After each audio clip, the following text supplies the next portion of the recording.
남편이 캐나다로 2년 출장 간다고 하자 아내인 나는 눈물로 배웅했지만 뒤돌아선 즉시 은행으로 달려가 16억 원을 모두 인출했다. 다음 날 나는 그의 출장 뒤에 숨겨진 충격적인 비밀을 발견하고 이혼 소송을 제기했다. 국제선 출국장, 수천 명의 사람들이 분주히 오가는 소란스러운 소음 속에 비행기 탑승 안내 방송이 규칙적으로 울려 퍼졌다. 나는 보안 검색대 앞에 서서 재원의 큰 손을 꽉 잡고 터져 나오려는 눈물을 참으며 호흡을 가다듬으려 애썼다. 재원은 나를 바라보았고 그의 눈빛은 다정하고 아쉬움으로 가득 차 있었다. 지난 5년간 내가 절대적으로 믿어왔던 바로 그 표정이었다. 재원은 내 이마에 드리워진 머리카락을 부드럽게 쓸어 넘겨주었다. 그의 목소리는 나지막했지만 울컥하는 감정이 섞여 있었다. 당신 집에 있으면서 건강 잘 챙기고 무리해서 일하지 마. 2년은 금방 지나갈 거야. 프로젝트 끝나면 바로 당신한테 돌아올게. 나는 고개를 끄덕였고 눈물은 마스크를 적시며 뺨을 따라 흘러내리기 시작했다.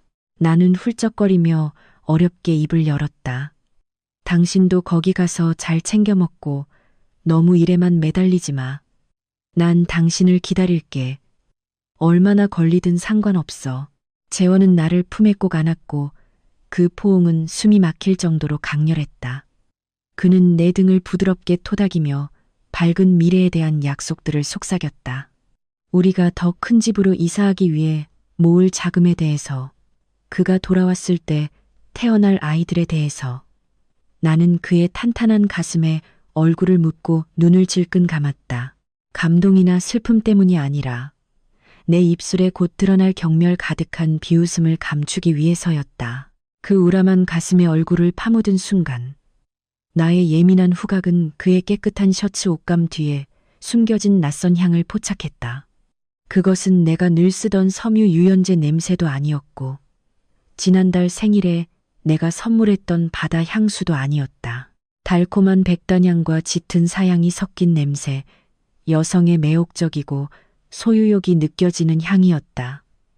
그 향은 마치 나의 대뇌를 곧바로 찌르는 침과 같았다. 이 미래를 위한 출장 뒤에 숨겨진 적나라한 진실을 나에게 상기시켜 주었다. 그는 그녀를 안았다. 아마도 불과 몇 시간 전이었을 것이다. 집에 돌아와 모범적인 남편 역할을 하고 공항으로 오기 직전에 나는 뱃속에서 치밀어 오르는 구토를 억누르며 마지막으로 그를 다시 안았다. 사흘 전 이미 임상적으로 사망한 우리의 결혼 생활에 대한 작별 인사처럼 살짝 힘을 주어 안았다. 재원은 나를 놓아주었고 나를 한 번 더 바라본 후 캐리어를 끌고 보안 검색대 쪽으로 발걸음을 옮겼다.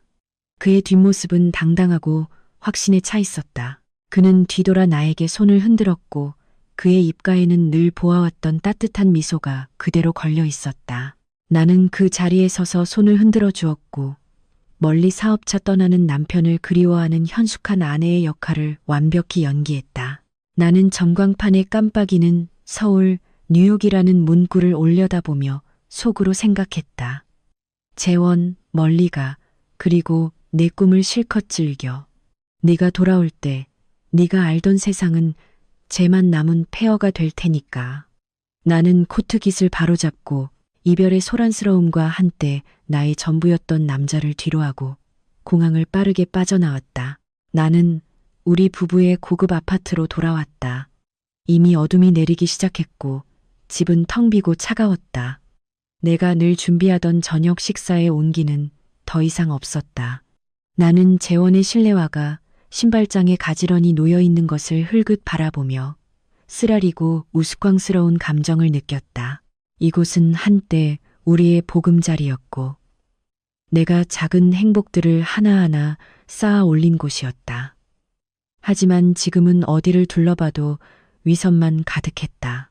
나는 옷을 갈아입지도 거실 불을 켜지도 않고 곧바로 서재로 향했다.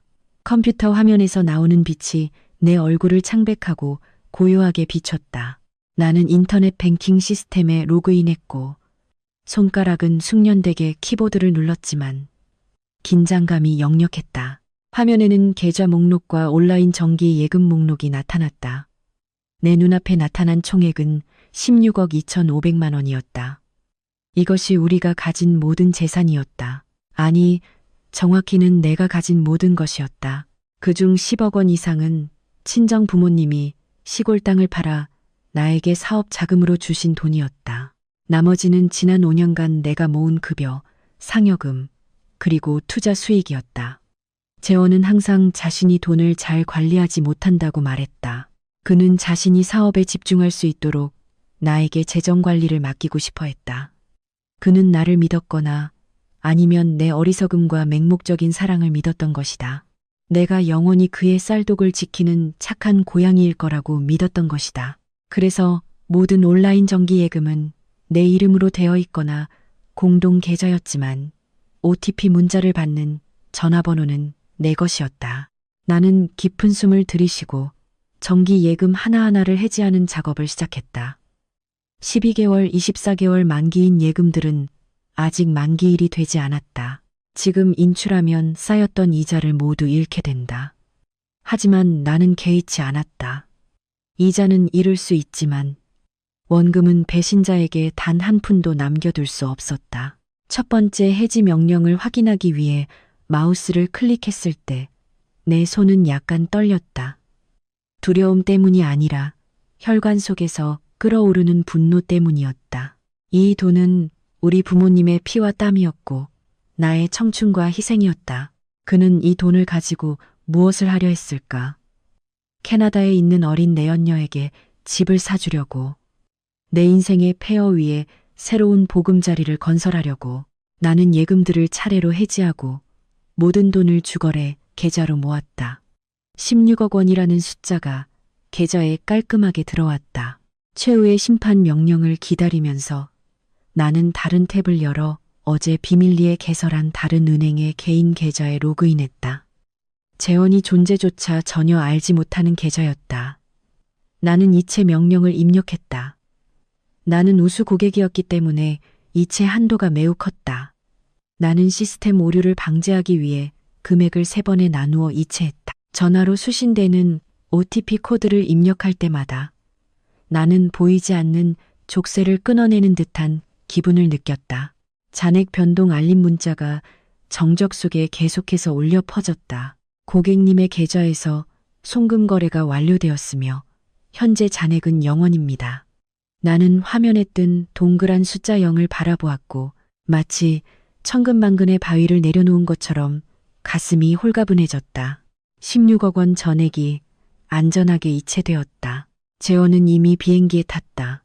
그는 자신의 꿈을 향해 날아가고 있었고 자신의 든든한 후방이 그의 생명줄을 완전히 끊어버린 사실을 전혀 알지 못했다. 나는 의자에 기대 앉아 길게 숨을 내쉬고 전화를 들어 수진 수인에게 전화를 걸었다. 수진은 아주 빠르게 전화를 받았고 그녀의 목소리는 걱정으로 가득 차 있었다. 지혜야, 괜찮아. 그 사람 갔어? 나는 이미 꺼진 컴퓨터 화면을 바라보며 낯설 정도로 평온한 목소리로 말했다. 갔어. 나도 방금 돈 다 이체했어. 수진아, 내일 나 대신 이혼 소장을 제출해줘. 이미 내 이름이 서명된 이혼 소장 앞에 앉아. 나는 사흘 전의 기억들이 심장을 찌르는 깨진 유리 조각처럼 날카롭게 밀려오도록 내버려 두었다. 그날 서울의 날씨는 건조한 가을 햇살로 따뜻했지만 사람들을 바싹 마르고 불편하게 만들었다.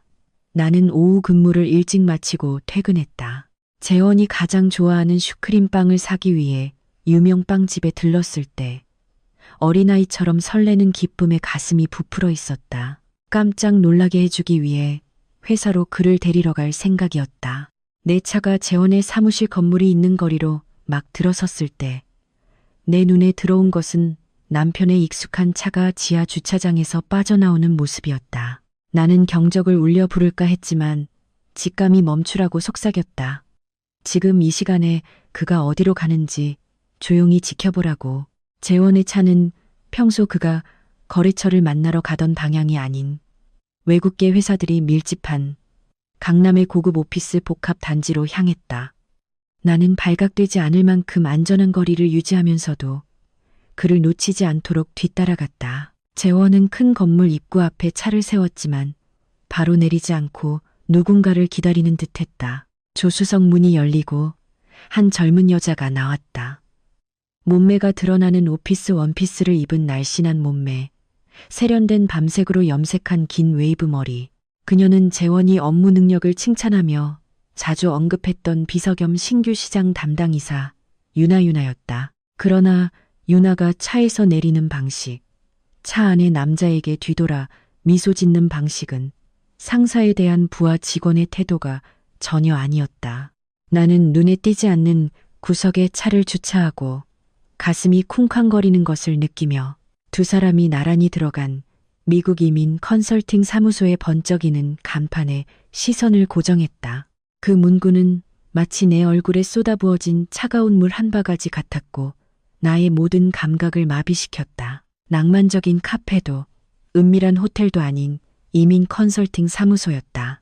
이 디테일은 수만 마디의 거짓말보다 더 값비싼 것이었다. 왜냐하면 그것은 육체적인 외도보다 더 잔혹한 진실을 고발하고 있었기 때문이다. 재호는 나를 배신했을 뿐만 아니라 현재의 삶을 완전히 버리고 도피할 계획을 세우고 있었다. 나는 모자를 푹 눌러쓰고 마스크로 얼굴을 가린 채 조용히 다음 엘리베이터를 타고 그들을 따라 들어갔다. 엘리베이터 문이 12층에서 열렸을 때 나는 그들이 안내 데스크에 서 있는 것을 보았다. 나는 대기실에 있는 큰 화분 뒤에 몸을 숨겼다.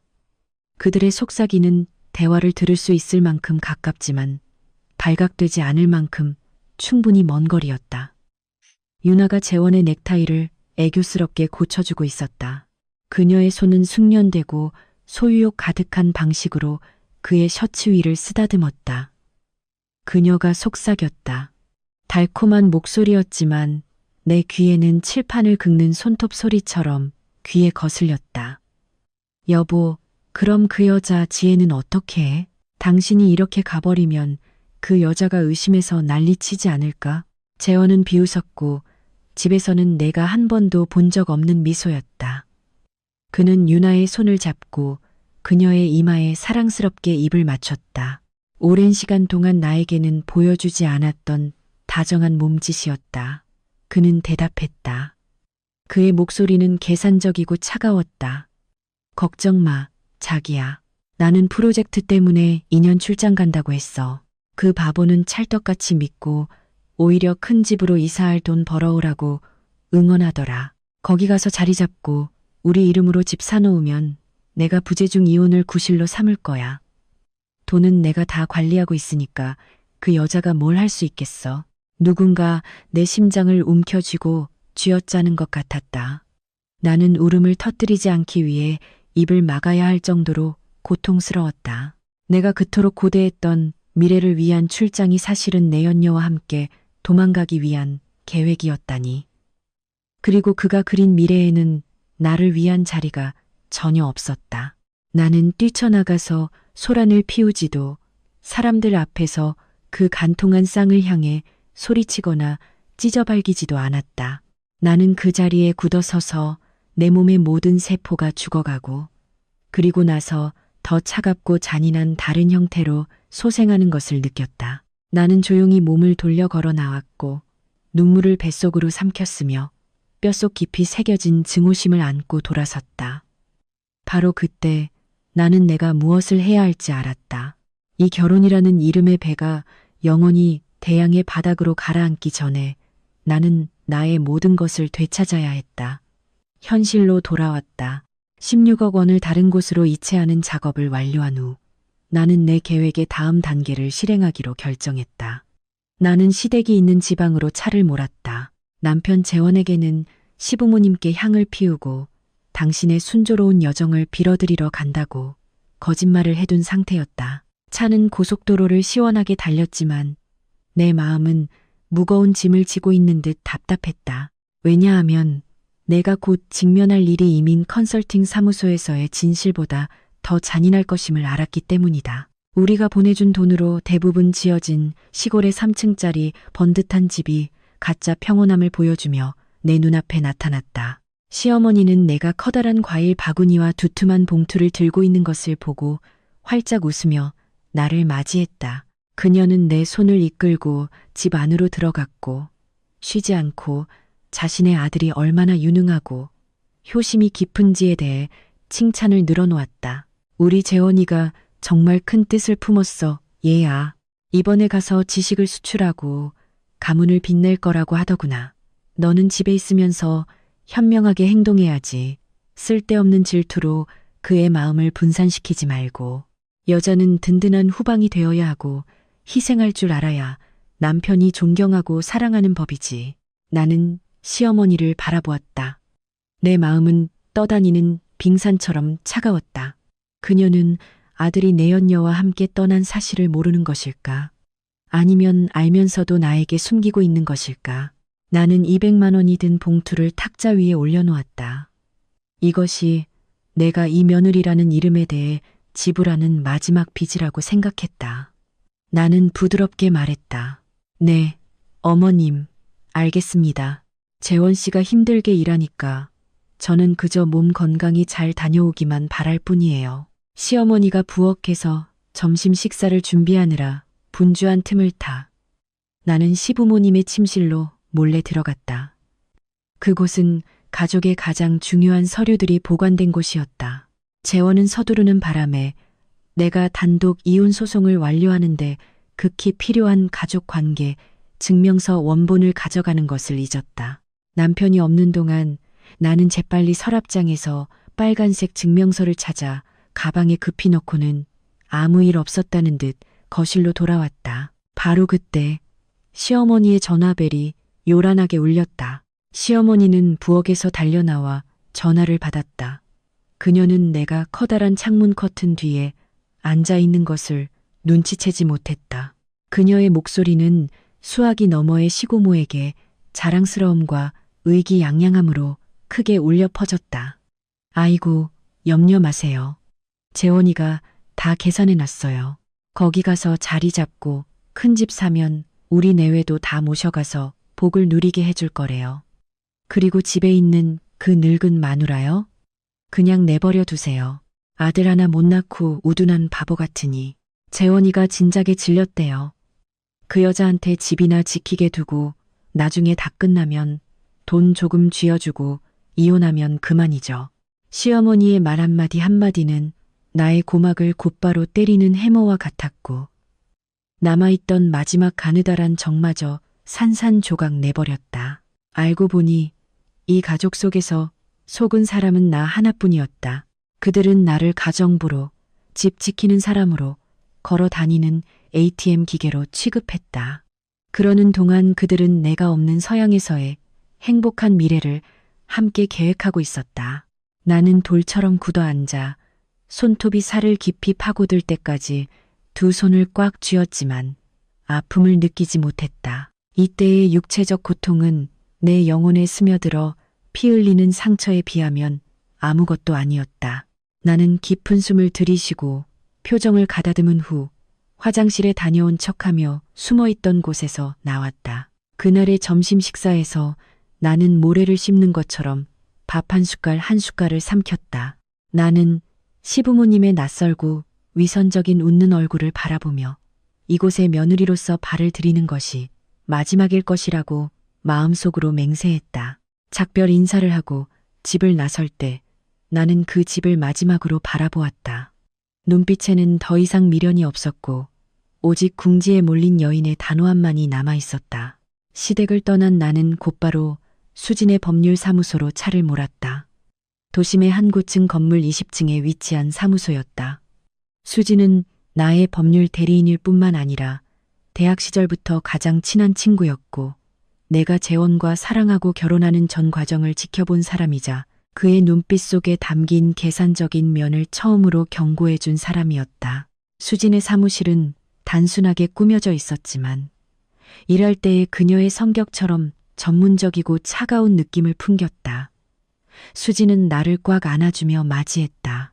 공허한 위로의 말 한마디 없이 그저 조용히 따뜻한 물 한 잔을 내 앞에 놓아주었다.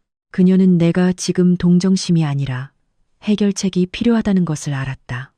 이 지긋지긋한 인연의 끈을 끊어낼 날카로운 검이 필요하다는 것을.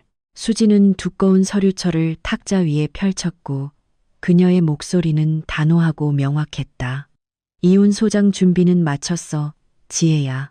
재원이 해외에 있고 거주지에 없기 때문에 절차가 조금 더 복잡하겠지만 우리에게는 아주 큰 이점이 있어. 그녀는 사진 뭉치를 내 쪽으로 밀었다. 그것은 지난 사흘 동안 내가 고용한 탐정인 김 씨가 수집한 외도에 대한 확실한 증거들이었다. 재원과 윤아가 공항에서 포옹하고 키스하는 사진, 같은 비행기에 체크인한 사진, 그리고 가장 중요한 것은 내가 접근할 방법을 찾아낸 재원의 비밀 계좌에서 비행기표를 구매한 거래 내역서 사본이었다. 수지는 계속해서 분석했다. 그녀의 눈빛은 법률 전사의 예리함으로 빛났다. 우리의 전략은 선조치 후보고야. 네가 16억 원을 인출한 것은 완전히 합법적이야. 왜냐하면 그 계좌는 네 이름으로 되어 있거나 네가 공동 소유주로서 결정권이 있었기 때문이지. 그리고 가장 중요한 것은 그 돈의 출처가 네 부모님이라는 거야. 우리는 그 돈을 재산 보전을 위해 사용했으며 재원이 내연녀에게 집을 사주기 위해 캐나다로 몰래 빼돌린 재산을 상쇄하기 위한 것이라고 주장할 거야. 나는 고개를 끄덕였고 수진의 철저한 준비 덕분에 어느 정도 안심이 되었다. 그녀의 말이 맞았다. 나는 누구의 것도 훔치지 않았다. 나는 단지 나의 것, 내가 들인 노력과 감정에 합당한 것을 되찾고 있는 것뿐이었다. 수지는 시계를 보더니 의미심장한 미소를 지으며 나에게 돌아섰다. 지금은 베트남 시간으로 저녁 8시야. 뉴욕은 아침 8시쯤 되겠지. 아마 저 두 연인은 방금 공항에 도착해서 호텔 체크인을 하면서 신나 있을 거야. 지금이 그들에게 개업 선물을 줄 황금 시간대지. 수지는 컴퓨터 화면을 내 쪽으로 돌렸고 거기에는 재원의 직장 및 개인 이메일 주소로 전송될 이메일이 이미 작성되어 있었다. 이메일 내용은 짧았지만 핵심적이었다. 나의 서명이 담긴 이혼 소장 스캔 파일, 외도 증거 사진 전체, 그리고 잔액이 0원인 계좌 통보서가 첨부되어 있었다. 내 손가락은 엔터키 위에 잠시 머뭇거렸다. 미련이 남아있어서가 아니라 이 클릭 한 번 후 내 인생이 완전히 다른 방향으로 폭풍우가 가득하지만 자유로운 방향으로 바뀔 것을 알았기 때문이었다. 나는 깊은 숨을 들이쉬고 컨설팅 사무소에서 본 재원의 경멸적인 미소를, 시어머니의 가혹한 말들을 떠올렸다. 딸칵, 정적 속의 키보드 소리가 건조하게 울려 퍼졌다. 이메일이 전송되었다. 수지는 나를 격려하는 눈빛으로 어깨를 두드렸다. 끝났어. 이제 집에 가서 깨끗하게 씻고 와인 한 잔 하면서 기다려. 대서양 건너편에서 전화가 곧 올 거야. 그날 밤 서울에는 갑작스러운 소나기가 쏟아졌다. 처마에 떨어지는 빗소리는 내 마음이 산산조각 나는 소리처럼 들렸다. 나는 넓은 거실에 혼자 앉아 손에는 붉은 와인이 가득 담긴 잔을 들고 있었다. 나는 마시지 않고 그저 차가운 유리잔의 냉기가 손바닥으로 전해지는 것을 느꼈다. 테이블 위에 놓인 휴대전화는 잠든 괴물처럼 조용했지만 나는 그것이 곧 깨어나 포효할 것임을 알고 있었다. 밤 11시 정각, 휴대폰 화면이 밝아지며 심장이 태슬 듯 요란한 벨소리가 울려 퍼졌다. 화면에는 사랑하는 남편이라는 이름이 떴고 극도의 쓰라린 아이러니였다. 재원이 전화했다. 내가 예상했던 것보다 조금 이른 전화였다. 아마도 호텔비를 결제하려다 신용카드 결제가 거부되었거나 은행 앱을 열어 잔액을 확인했을 것이다. 나는 벨이 한참 동안 울리도록 내버려 둔 채 심호흡을 하여 평정심을 되찾은 후 천천히 화면을 문질러 전화를 받았다. 나는 스피커폰을 켜고 휴대폰을 테이블 위에 놓은 채 대서양 건너편에서 몰아칠 분노의 폭풍을 맞이할 준비를 했다. 지혜, 너 지금 무슨 짓을 한 거야? 응. 재원의 외침은 마치 천둥소리처럼 방의 정적을 갈라놓았다. 그의 목소리는 더 이상 공항에서의 나지막하고 다정한 목소리가 아니었다. 대신 광기, 공포, 그리고 극도의 분노로 가득 차 있었다. 나는 그의 거친 숨소리와 뒤에서 물건이 부딪히는 소리를 들을 수 있었다. 그가 얼마나 이성을 잃었는지 증명해 주었다. 너 미쳤어? 왜 계좌가 텅 비었어? 왜 내 카드가 안 긁혀? 돈은 어디 있어? 돈 어디에 숨겼어? 내가 지금 호텔 프런트에서 얼마나 수치스러운지 알아. 응. 나는 와인을 한 모금 마셔 혀끝에 쓴맛이 퍼지게 한 후 평온하게 대답했다. 내 목소리는 면도칼처럼 차갑고 날카로웠다. 안녕하세요, 재원 씨. 비행은 어땠어요? 유나 씨는 잘 있나요? 그녀가 많이 피곤했을 텐데 10시간 넘게 당신을 시중 들어야 했으니까요. 수화기 너머는 잠시 동안 침묵에 잠겼고 무거운 헐떡이는 숨소리만 남아 있었다. 마치 재원의 목이 조여진 듯한 죽음 같은 침묵이었다. 그는 더듬거리며 분노가 공포로 변한 목소리로 말했다. 너 무슨 말을 하는 거야? 언제부터 알았어? 당신이 그 여자 손을 잡고 이민 컨설팅 사무소에 들어갔을 때부터 알았어요. 당신이 그 여자 이마에 키스하고 내 돈으로 뉴욕에 집을 사주겠다고 약속했을 때부터 알았다고요. 재원 씨, 당신은 내가 바보인 줄 알았나요? 당신이 돌아와서 나를 버리기 위해 내가 2년 동안 집을 지키고 있을 거라고 생각했어요? 이 빌어먹을 악녀야. 당장 내 돈 돌려줘. 그건 내 피와 땀이야. 네가 돌려주지 않으면 경찰에 신고할 거야. 너를 감옥에 썩게 만들겠어. 재원은 절망감에 이성을 잃고 소리쳤고 그의 탐욕스럽고 비열한 본성이 드러났다. 나는 비웃었고 빗속의 밤에 쓰라린 웃음소리가 울려 퍼졌다. 신고하세요. 해볼 테면 해보세요. 그 돈은 내 이름으로 되어 있고 친정 부모님이 주신 거예요. 내가 뭘 하든 내 권리예요. 그리고 당신이야말로 결혼 사기범이에요. 그 돈은 내가 당신에게 낭비한 지난 5년의 청춘에 대한 보상금이자 내 어리석음을 치유하기 위한 비용이라고 생각하겠어요. 아, 잊을 뻔했네요. 당신이 예전에 공동 자금으로 몰래 샀던 뉴욕의 그 집 말이에요. 변호사에게 이미 절차를 밟아달라고 했어요. 단 10원도 빼놓지 않고 절반을 돌려받을 거예요. 지혜야, 내 말 좀 들어봐. 이러지 마. 우린 부부잖아. 재원의 목소리가 갑자기 낮아지며 나의 강경함에 절박하게 애원하기 시작했다. 하지만 나는 그가 말을 끝내도록 내버려 두지 않았다. 부부요? 내 남편은 당신이 그 이민 컨설팅 사무소에 발을 들인 순간 죽었어요. 지금 나랑 이야기하고 있는 사람은 그저 배신자이자 탐욕스러운 남자일 뿐이에요. 안녕히 계세요. 당신과 그 내연녀가 타지에서 빈털터리로 행복한 나날을 보내시길 바라요. 나는 단호하게 전화를 끊고 재원의 전화번호를 차단했다. 방은 원래의 정적으로 돌아왔고 창밖에는 빗소리만 남아 있었다. 나는 꺼진 휴대폰 화면을 바라보며 내가 상상했던 것처럼 통쾌함을 느끼지 못하고 그저 광활한 슬픔이 내 영혼을 침범하는 것을 느꼈다. 나는 이 게임에서 이겼지만 한때 가장 사랑했던 남자를 잃었다. 재원과의 폭풍 같은 전화 통화 후 나는 내 영혼의 조각들을 정리할 약간의 평화를 얻을 수 있을 것이라고 생각했다. 하지만 인생은 나를 또 한 번 시험하고 싶어 하는 것 같았다. 다음 날 아침 나는 창가에 앉아 어린 나뭇잎에 맺힌 빗방울을 바라보고 있을 때 휴대폰이 울리며 새로운 메시지를 알렸다. 이번에는 은행에서 온 것도 아니었고 배신한 전 남편에게서 온 것도 아니었다. 낯선 번호였지만 프로필 사진에는 한 젊은 여자가 환하게 웃고 있었다. 나는 메시지를 열었고 내 눈에 들어온 것은 비행기 창문 너머의 푸른 하늘을 배경으로 잘 가꾼 가느다란 손이 한 남자의 커다란 손을 꽉 잡고 있는 클로즈업 사진이었다. 그 여자의 약지에는 반짝이는 다이아몬드 반지가 끼워져 있었다. 나는 그 반지를 즉시 알아볼 수 있었다. 왜냐하면 재원이 나에게 그 디자인 샘플을 보여주면서 중요한 여성 거래처에게 줄 선물을 고르는 중이라고 거짓말했었기 때문이었다. 알고 보니 그 거래처는 꿈의 천국으로 가는 비행기에서 그의 옆자리에 앉아있는 어린 내연녀였다. 첨부된 메시지는 짧았지만 도구로 가득 차 있었다. 지혜 언니, 재원 씨를 놓아줘서 고마워요.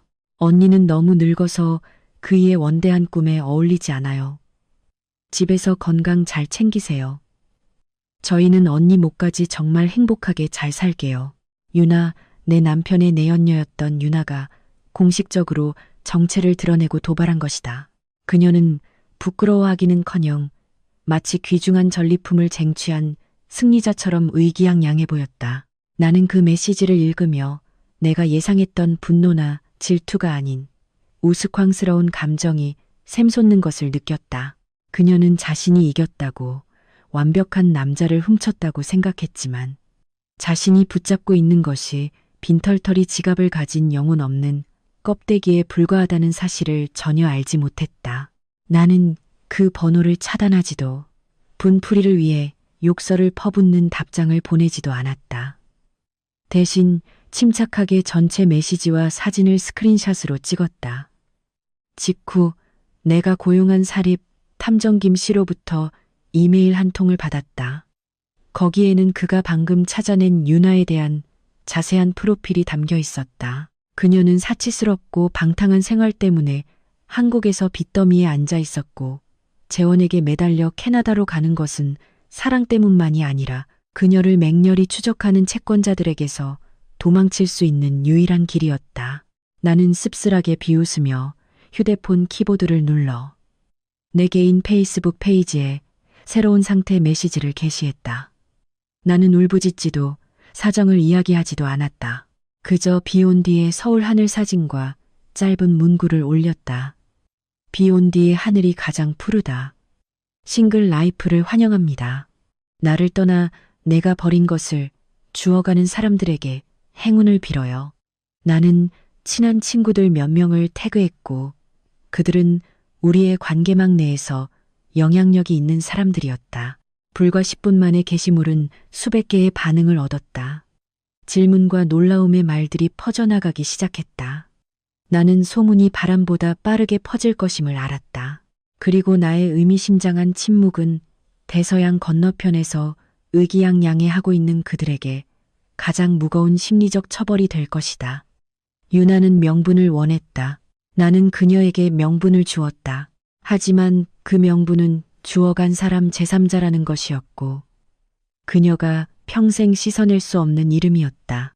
나는 휴대폰을 끄고 소파 한쪽에 던져두고 몸을 뒤로 젖힌 채 눈을 감고 내 세포 하나하나에 스며드는 희귀한 평온함을 느꼈다.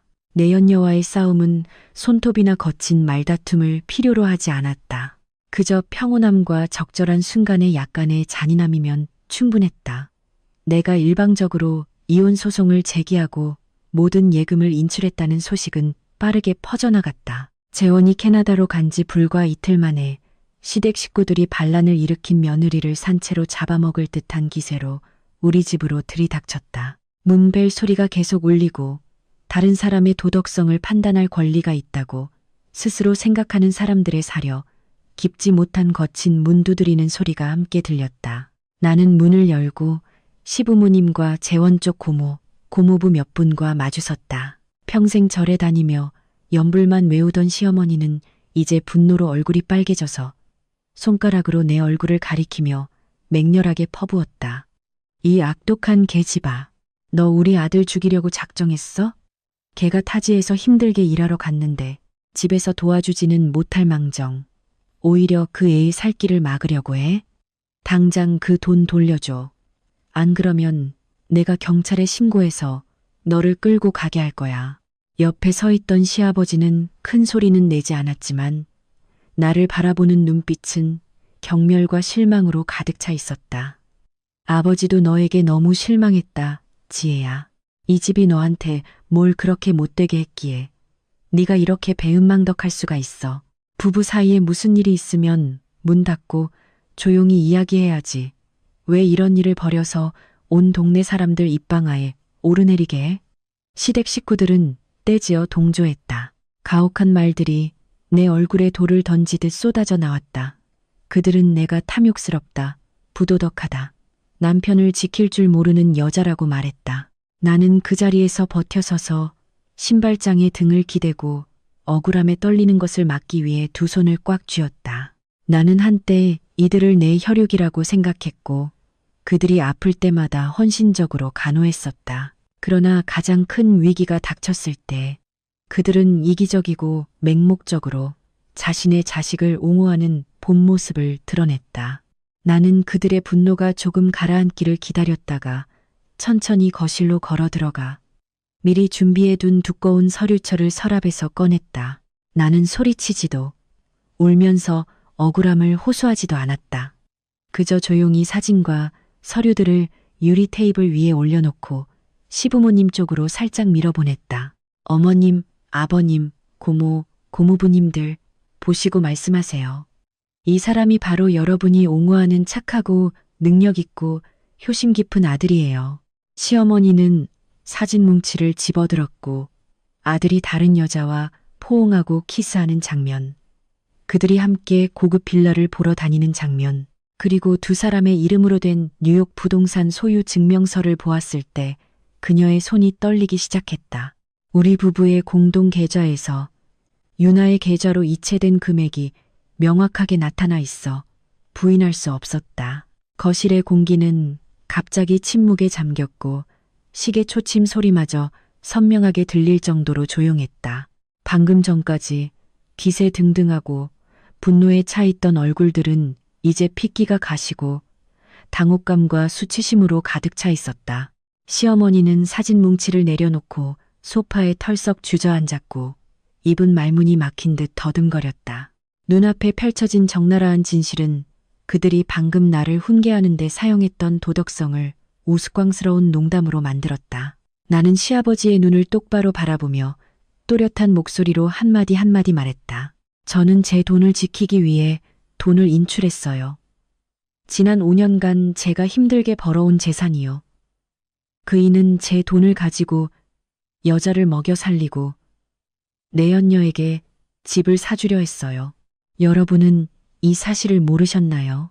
아니면 알고도 그 일을 비호하고 저를 온 가족이 올라타는 바보처럼 취급한 건가요? 아무도 나의 질문에 대답하지 못했다. 그들은 나의 날카로운 시선을 피했고 패배자처럼 조용히 일어서서 돌아갔다. 나는 문을 쾅 닫고 차가운 나무 문에 등을 기댄 채 천천히 바닥으로 미끄러져 내렸다. 넓은 방에는 이제 나 혼자였고 광활한 공허함만이 남아 있었다. 나는 울지 않았지만 누가 쥐어짜는 것처럼 가슴이 아팠다. 내가 그토록 열심히 쌓아 올리려 했던 가족이라는 의미는 결국 내부의 부패를 숨기기 위한 화려한 껍데기에 불과했다. 오늘 나는 내 손으로 그 껍데기를 부쉔다. 고통스러웠지만 나 자신을 해방시키기 위해 필요한 일이었다. 시댁과의 폭풍 같은 싸움 후 나는 다니던 회사에 사표를 제출하기로 결정했다. 뒤에서 수군거리는 사무실 분위기는 나를 지치게 만들었다. 나는 휴식이 필요했고 피 흘리는 마음의 상처를 치유할 공간이 필요했다. 손에 쥔 자본으로 나는 대학 시절부터 품어왔지만 가족을 부양하느라 감히 실행하지 못했던 꿈을 실현하기로 했다. 바로 찻집과 도예 공방을 여는 것이었다. 나는 북촌 근처 조용한 골목에 위치한 작은 2층 집을 임대했다.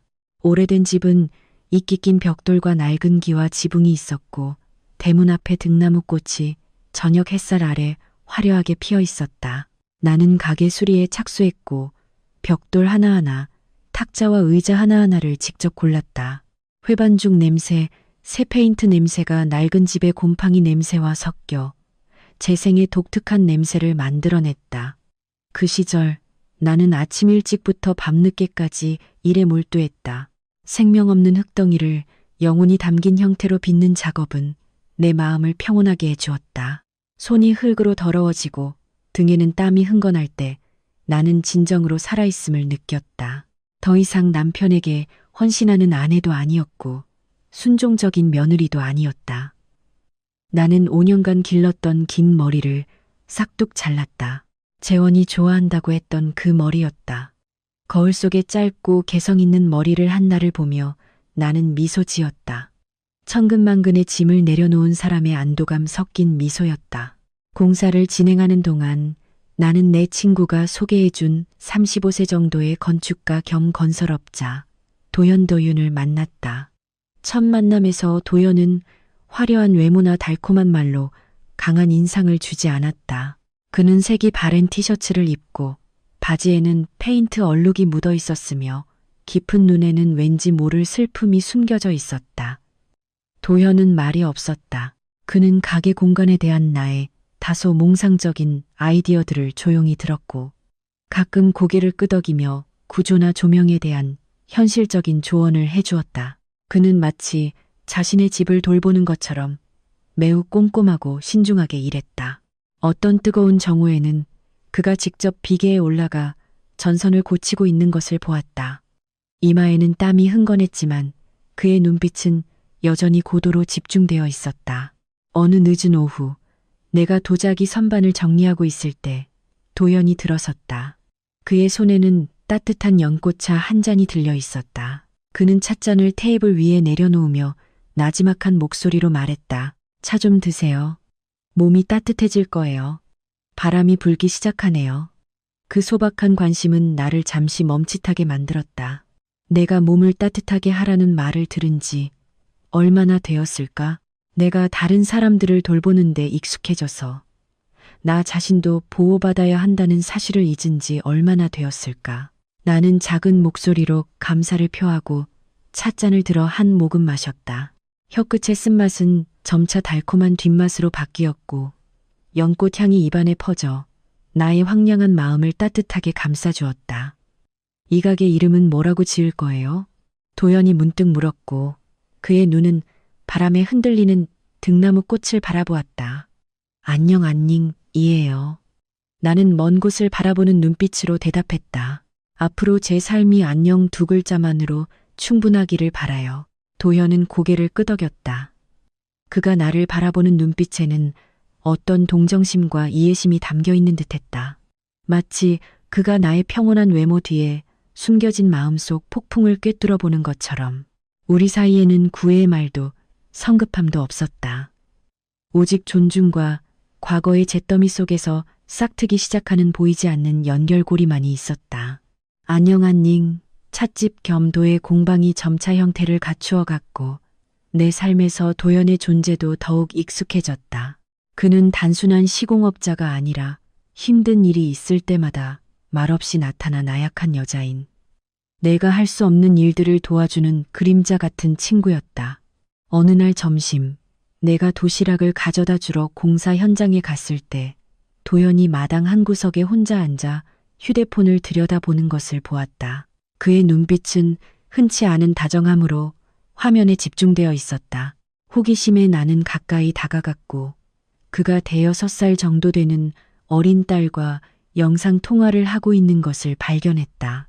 크고 검은 눈을 가진 아이는 제잘거리며 학교 이야기를 아빠에게 들려주고 있었다. 나를 보자 도연은 딸에게 서둘러 작별 인사를 하고 전화를 끊었다. 그의 입가에 있던 미소는 사라지고 대신 고질적인 우울함이 드리워졌다. 그 후 몇 번의 짧은 대화를 통해 나는 그의 사정을 알게 되었다. 도연의 아내는 3년 전 암으로 세상을 떠났고 그는 홀로 아이를 키우는 싱글 대디가 되었다. 그는 아빠이자 엄마였고 딸에게 풍족한 삶을 제공하기 위해 고된 건설 일을 감당해야 했다. 도연의 이야기는 내 마음의 가장 연약한 부분을 건드렸다. 나는 겉모습은 강인하고 풍채가 좋은 이 남자를 바라보며 감동을 느꼈다. 그 역시 상실을 겪었고 영원한 이별의 고통을 견뎌냈다. 하지만 그는 무너지거나 한탄하지 않았다. 책임감과 사랑으로 강인하게 살아가기로 선택했다. 나의 가장 친한 친구인 수지는 가게에 들를 때마다 눈을 찡긋하며 나와 도연을 엮어주려 애썼다. 그녀는 말했다. 야, 도연 씨 봐봐. 착하고 성실한데 게다가 너랑 같은 처지에 혼자잖아. 너희 둘이 재혼하면 딱이지. 좋은 남자들은 이제 거의 멸종 위기라고. 너 빨리 안 잡으면 놓친다. 나는 수진의 놀림에 그저 웃으며 넘겼다. 지금 내 마음속에서 남자라는 두 글자는 여전히 악몽이었다. 아직 아물지 않은 상처였다. 재혼의 배신은 내 신뢰에 너무나 큰 구멍을 남겼다. 나는 다시 시작하는 것이 두려웠고 다시 마음을 열었다가 또다시 상처받는 것이 두려웠다. 난 이제 돈이랑 자유만 있으면 돼. 수진아. 나는 반쯤 농담, 반쯤 진심으로 단호한 눈빛으로 말했다. 남자는 이 세상에서 가장 사치스럽고 위험한 존재야. 나는 밤마다 뒤에서 바람 피울까봐 노심초사하며 둘이 있는 것보다 혼자서라도 평온한 게 더 나아. 겉으로는 강하게 말했지만 도연이 나를 위해 고장난 전구를 고쳐주거나 바닥에 묻은 페인트 자국을 꼼꼼하게 닦는 모습을 볼 때마다 내 마음의 방어벽은 미세하게 흔들렸다. 나는 내가 두려워하고 있다는 것을 알았다. 하지만 내 영혼 깊은 곳에서는 진정한 보호와 나약해질 때 기댈 수 있는 든든한 어깨를 여전히 갈망하고 있다는 것도 알았다. 다만 옛 상처가 너무 깊었고 그 상처가 완전히 아물기까지는 시간이 더 필요했다. 재원이 떠난 지 3주 후 법정 싸움이 공식적으로 시작되었다. 더 이상 전화로 말다툼하는 것이 아니라 법정에서 서류와 잉크로 맞서는 것이었다. 나는 칙칙한 겨울 아침 수진에게서 전화를 받았다. 그녀의 목소리는 평소보다 더 심각했고 앞으로 닥쳐올 어려움을 예고했다. 수진은 전략을 논의하기 위해 법원 근처 카페에서 나를 만나자고 했다. 그녀의 긴장된 표정을 보자마자 나는 나의 상대가 결코 단순하지 않다는 것을 알았다. 수진은 두꺼운 서류철을 탁자 위에 내려놓고 한숨을 쉬며 말했다. 법원에서 사건을 접수했어, 지혜야. 하지만 내가 예상했던 대로 재원 측에서 한국에서 유명한 대형 로펌을 선임해서 소송 대리를 맡겼어. 더 나쁜 것은 그들이 오히려 너를 불법적인 재산 점유 혐의로 맞고소하고 있다는 거야. 나는 누군가에게 강하게 뺨을 맞은 듯한 느낌에 움츠러들었다. 나는 재원의 비난이나 협박은 예상했지만 그가 역으로 고소할 정도로 뻔뻔할 줄은 몰랐다. 수지는 서류철을 열고 깨알 같은 법률 문서를 가리키며 설명했다. 그의 변호사들은 16억 원이 들어있는 공동 계좌의 돈이 부부 공동 재산이 아니라 그가 맡긴 회사 자금이라고 주장하고 있어. 그들은 이 돈의 출처가 너의 것이 아니라는 것을 증명하기 위해 물론 모두 날짜를 소급하여 가짜로 서명된 1년의 투자 위탁 계약서를 제출했어. 나는 소장을 집어들고 눈앞을 기어다니는 독사 같은 글자들을 한 줄 한 줄 읽었다. 재원은 돈을 되찾으려 할 뿐만 아니라 나를 범죄자로 만들고 나를 감옥으로 보내 자신의 분노를 달래려 했다. 그의 잔인함과 간교함은 나의 상상을 훨씬 뛰어넘었다. 나는 끓어오르는 분노를 억누르며 주먹을 꽉 쥐고 수진에게 물었다. 그럼 어떻게 해야 해? 나에게는 돈의 출처가 친정 부모님으로부터 왔다는 증거가 있고 지난 5년간의 내 급여 명세서도 있는데 그들의 주장을 반박하기에 충분할까? 수지는 고개를 끄덕였고 그녀의 눈빛은 법률 전사의 결의로 빛났다. 충분해. 하지만 힘든 싸움이 될 거야, 지혜야. 우리는 저 서류들이 가짜라는 것을 증명해야 해. 서명 감정, 인장 감정을 요청해야 하고 가장 중요한 것은 재원이 캐나다에서 집을 사기 위해 재산을 빼돌렸다는 증거가 필요해. 그걸 증명할 수 있다면 법원은 그의 간교한 본성을 명확히 보고 그의 부당한 요구를 기각할 거야. 첫 번째 조정 기일은 그로부터 일주일 후에 열렸고 물론 재원은 불참했다. 그의 대리인은 겉모습은 점잖지만 말은 날카롭고 공격적인 중년 변호사였다. 그는 내가 임의로 돈을 인출한 사실을 계속 파고들었고 재원의 외도와 사적인 주택 구매에 대한 증거는 고의적으로 무시했다. 하지만 수지는 전혀 흔들리지 않았다. 그녀는 은행 거래 내역부터 재원이 집 구매를 인정하는 문자 메시지까지 하나하나 반박 증거를 단호하게 제시했다. 조정실의 분위기는 팽팽한 활시위처럼 긴장되었다. 나는 그곳에 앉아 나를 짓밟으려 온 힘을 다하는 전 남편의 대리인을 바라보며 쓰라림과 역겨움을 느꼈다. 재원은 수단과 방법을 가리지 않았다. 그는 대서양 건너편에서 어려워진 자신의 삶을 구하기 위해 내가 그 돈을 토해내도록 만들고 싶어 했다. 어려움은 법원에서만 올 줄 알았는데 내가 안녕 찻집 겸도의 공방에 개업식을 하는 날 진짜 폭풍이 닥쳤다. 그날은 화창한 날이었고 나는 옅은 크림색 리넨 원피스를 입고 친구들과 첫 손님들을 맞이하느라 분주했다. 공간은 연꽃차의 향기와 잔잔한 명상 음악으로 가득 차 있었다. 모든 것이 새로운 시작을 위한 완벽한 듯 보였다. 그런데 개업식이 화기애애하게 진행되고 있을 때 험악하게 생긴 픽업 트럭 한 대가 갑자기 가게 앞에 끼익 소리를 내며 멈춰섰다. 귀청을 찢는 듯한 브레이크 소리에 모두 놀라 뒤를 돌아보았다. 차에서 온몸에 문신을 한 험상맺은 남자 넷이 내렸다. 그들은 오만하고 위협적인 태도로 곧바로 가게 안으로 쳐들어왔다. 손님들은 놀라 양옆으로 비켜섰고 즐거운 분위기는 순식간에 사라지고 공포가 감돌았다.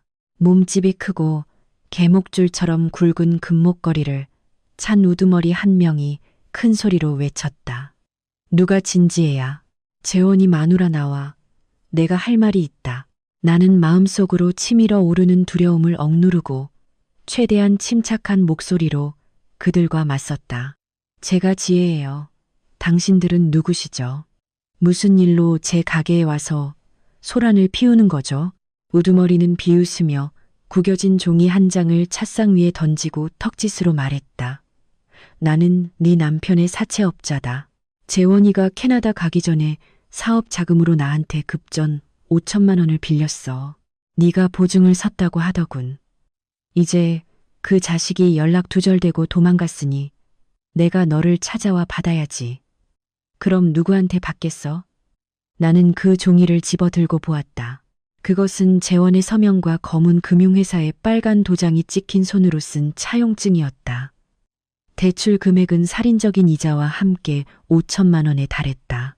그리고 가장 소름 끼치는 것은 보증인 부분에 내 이름이 적혀 있었지만 내 서명은 전혀 없다는 것이었다. 당신들이 착각했어요. 나는 더 단호한 목소리로 말했다. 저는 이 빚에 대해 전혀 모르고 그 사람에게 보증을 서명해 준 적도 없어요. 보세요. 보증인 서명란이 완전히 비어 있잖아요. 돈을 빌린 사람이 갚아야죠. 당신들은 재원을 찾아가세요.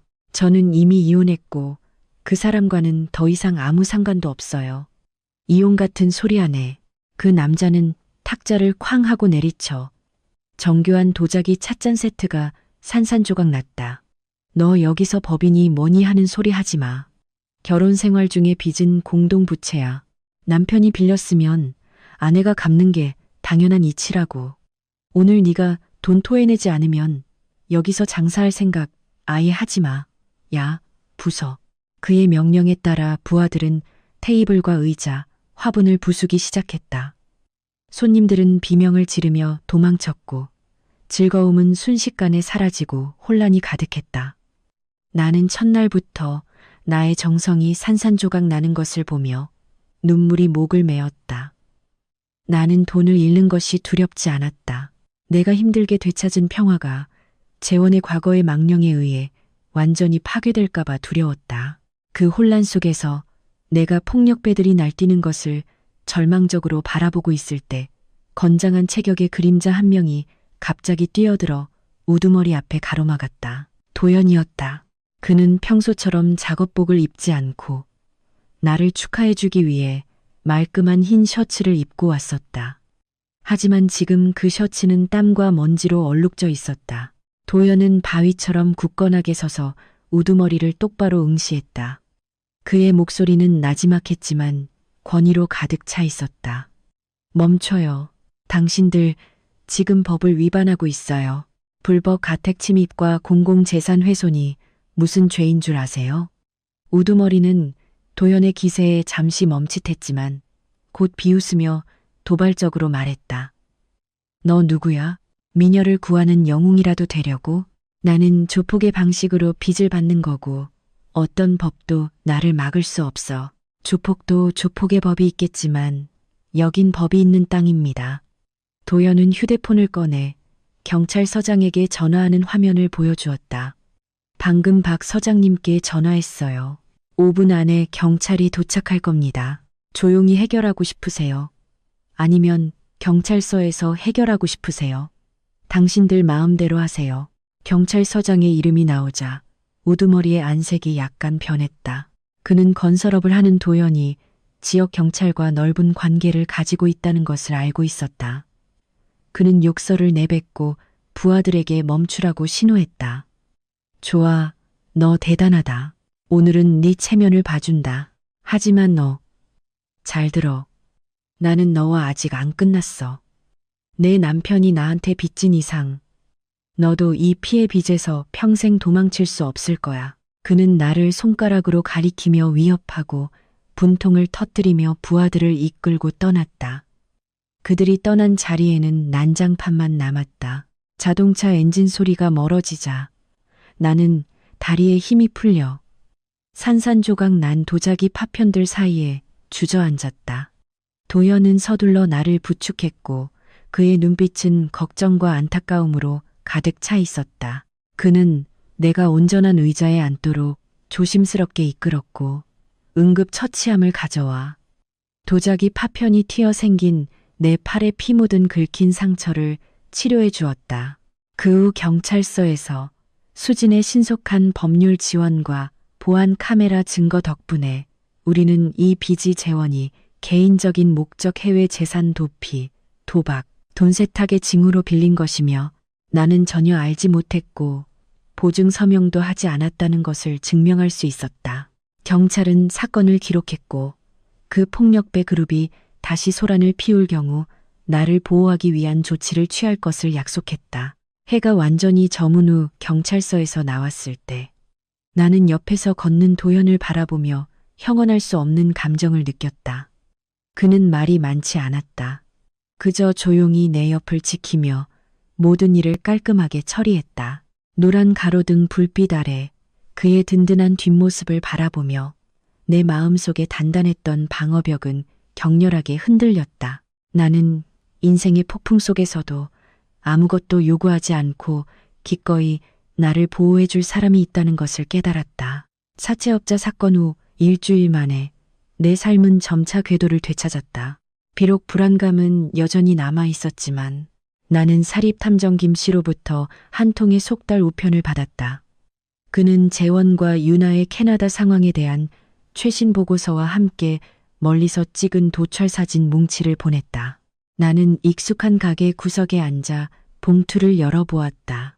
사진들은 젊은 연인의 꿈결 같았던 삶이 그들이 상상했던 것처럼 장밋빛이 아니라는 것을 보여주었다. 토론토의 비싼 생활비와 유나의 낭비벽 때문에 재원이 가져간 돈은 빠른 속도로 줄어들고 있었다. 사진 속 유나는 처음 왔을 때처럼 고급스럽고 화려한 모습이 아니었다. 그녀는 더 허름하게 옷을 입었고 얼굴에는 짜증과 불만이 역력했다. 한 사진은 두 사람이 슈퍼마켓 한가운데서 격렬하게 다투는 장면을 포착했다. 유나는 재원을 손가락으로 가리키고 있었고 재원은 고개를 숙인 채 명백한 무력감을 드러냈다. 김 씨는 사진 아래에 주석을 달았다. 유나가 지혜 씨에게 돈을 되찾지 못한 것 때문에 재원을 비난하기 시작했습니다. 그녀는 명품 가방을 요구했지만 재원이 응하지 못했습니다. 두 사람은 크게 다투었고 거의 주먹다짐까지 갈 뻔했습니다. 나는 그 사진들을 보며 통쾌함을 느끼지 않았고 그저 씁쓸한 미소가 입가에 번졌다. 남의 행복을 짓밟고 주장했던 그들의 사랑이 고작 이 정도였단 말인가?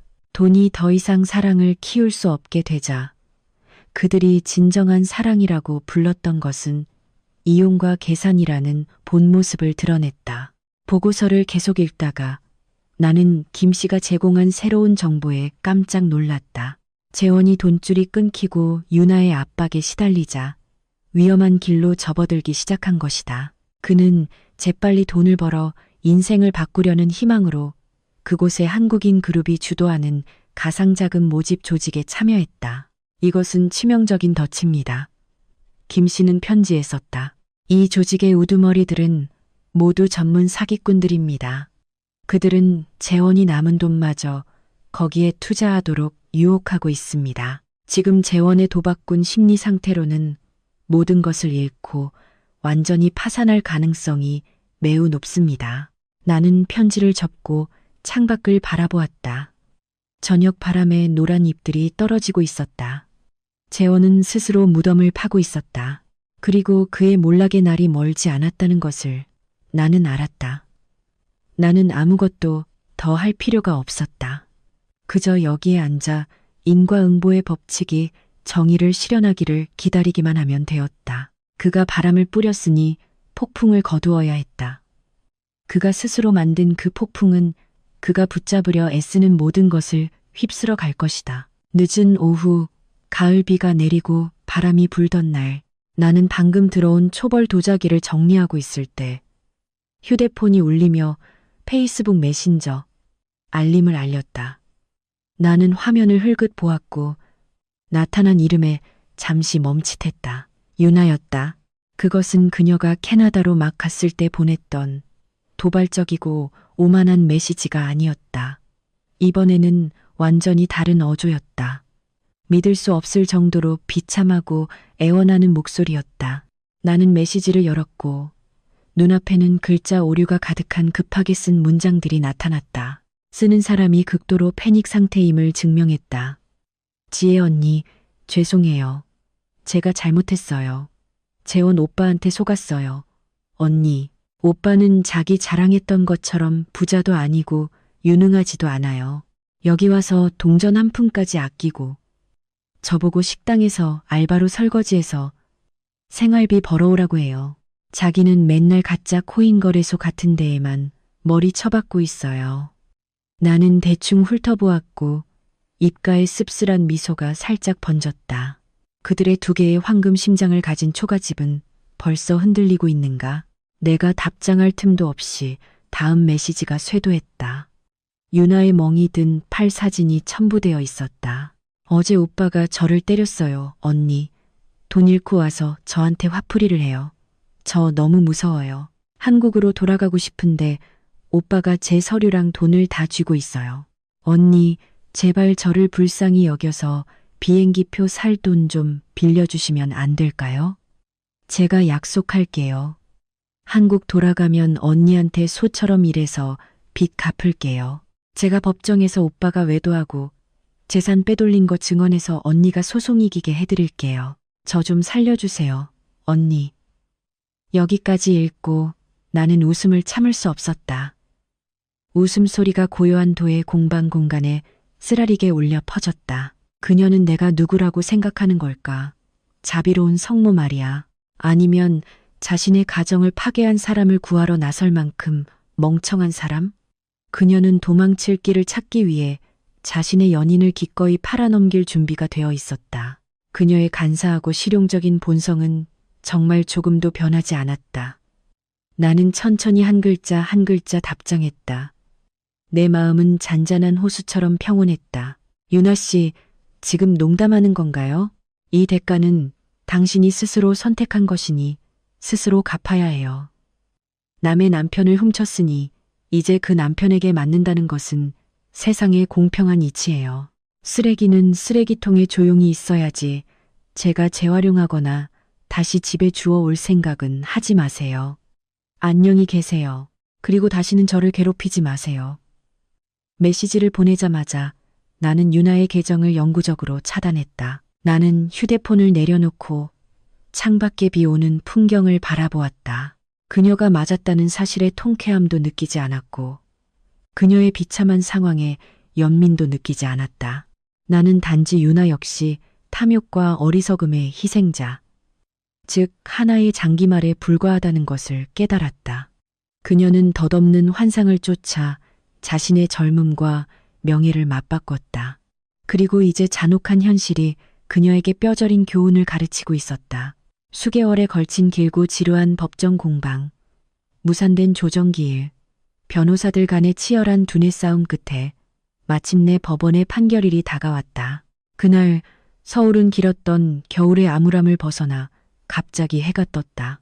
법원 앞들의 고목들 사이로 비치는 옅은 햇살은 더 밝은 새로운 시작을 예고하는 듯했다. 나는 마음을 굳게 먹고 법정으로 들어섰다. 곁에는 지난 힘든 여정 동안 나와 함께해준 친구이자 변호사인 수진이 있었다. 반대편 피고석에는 처음과는 달리 자신감과 오만함이 사라진 표정의 변호사만이 앉아 있었다.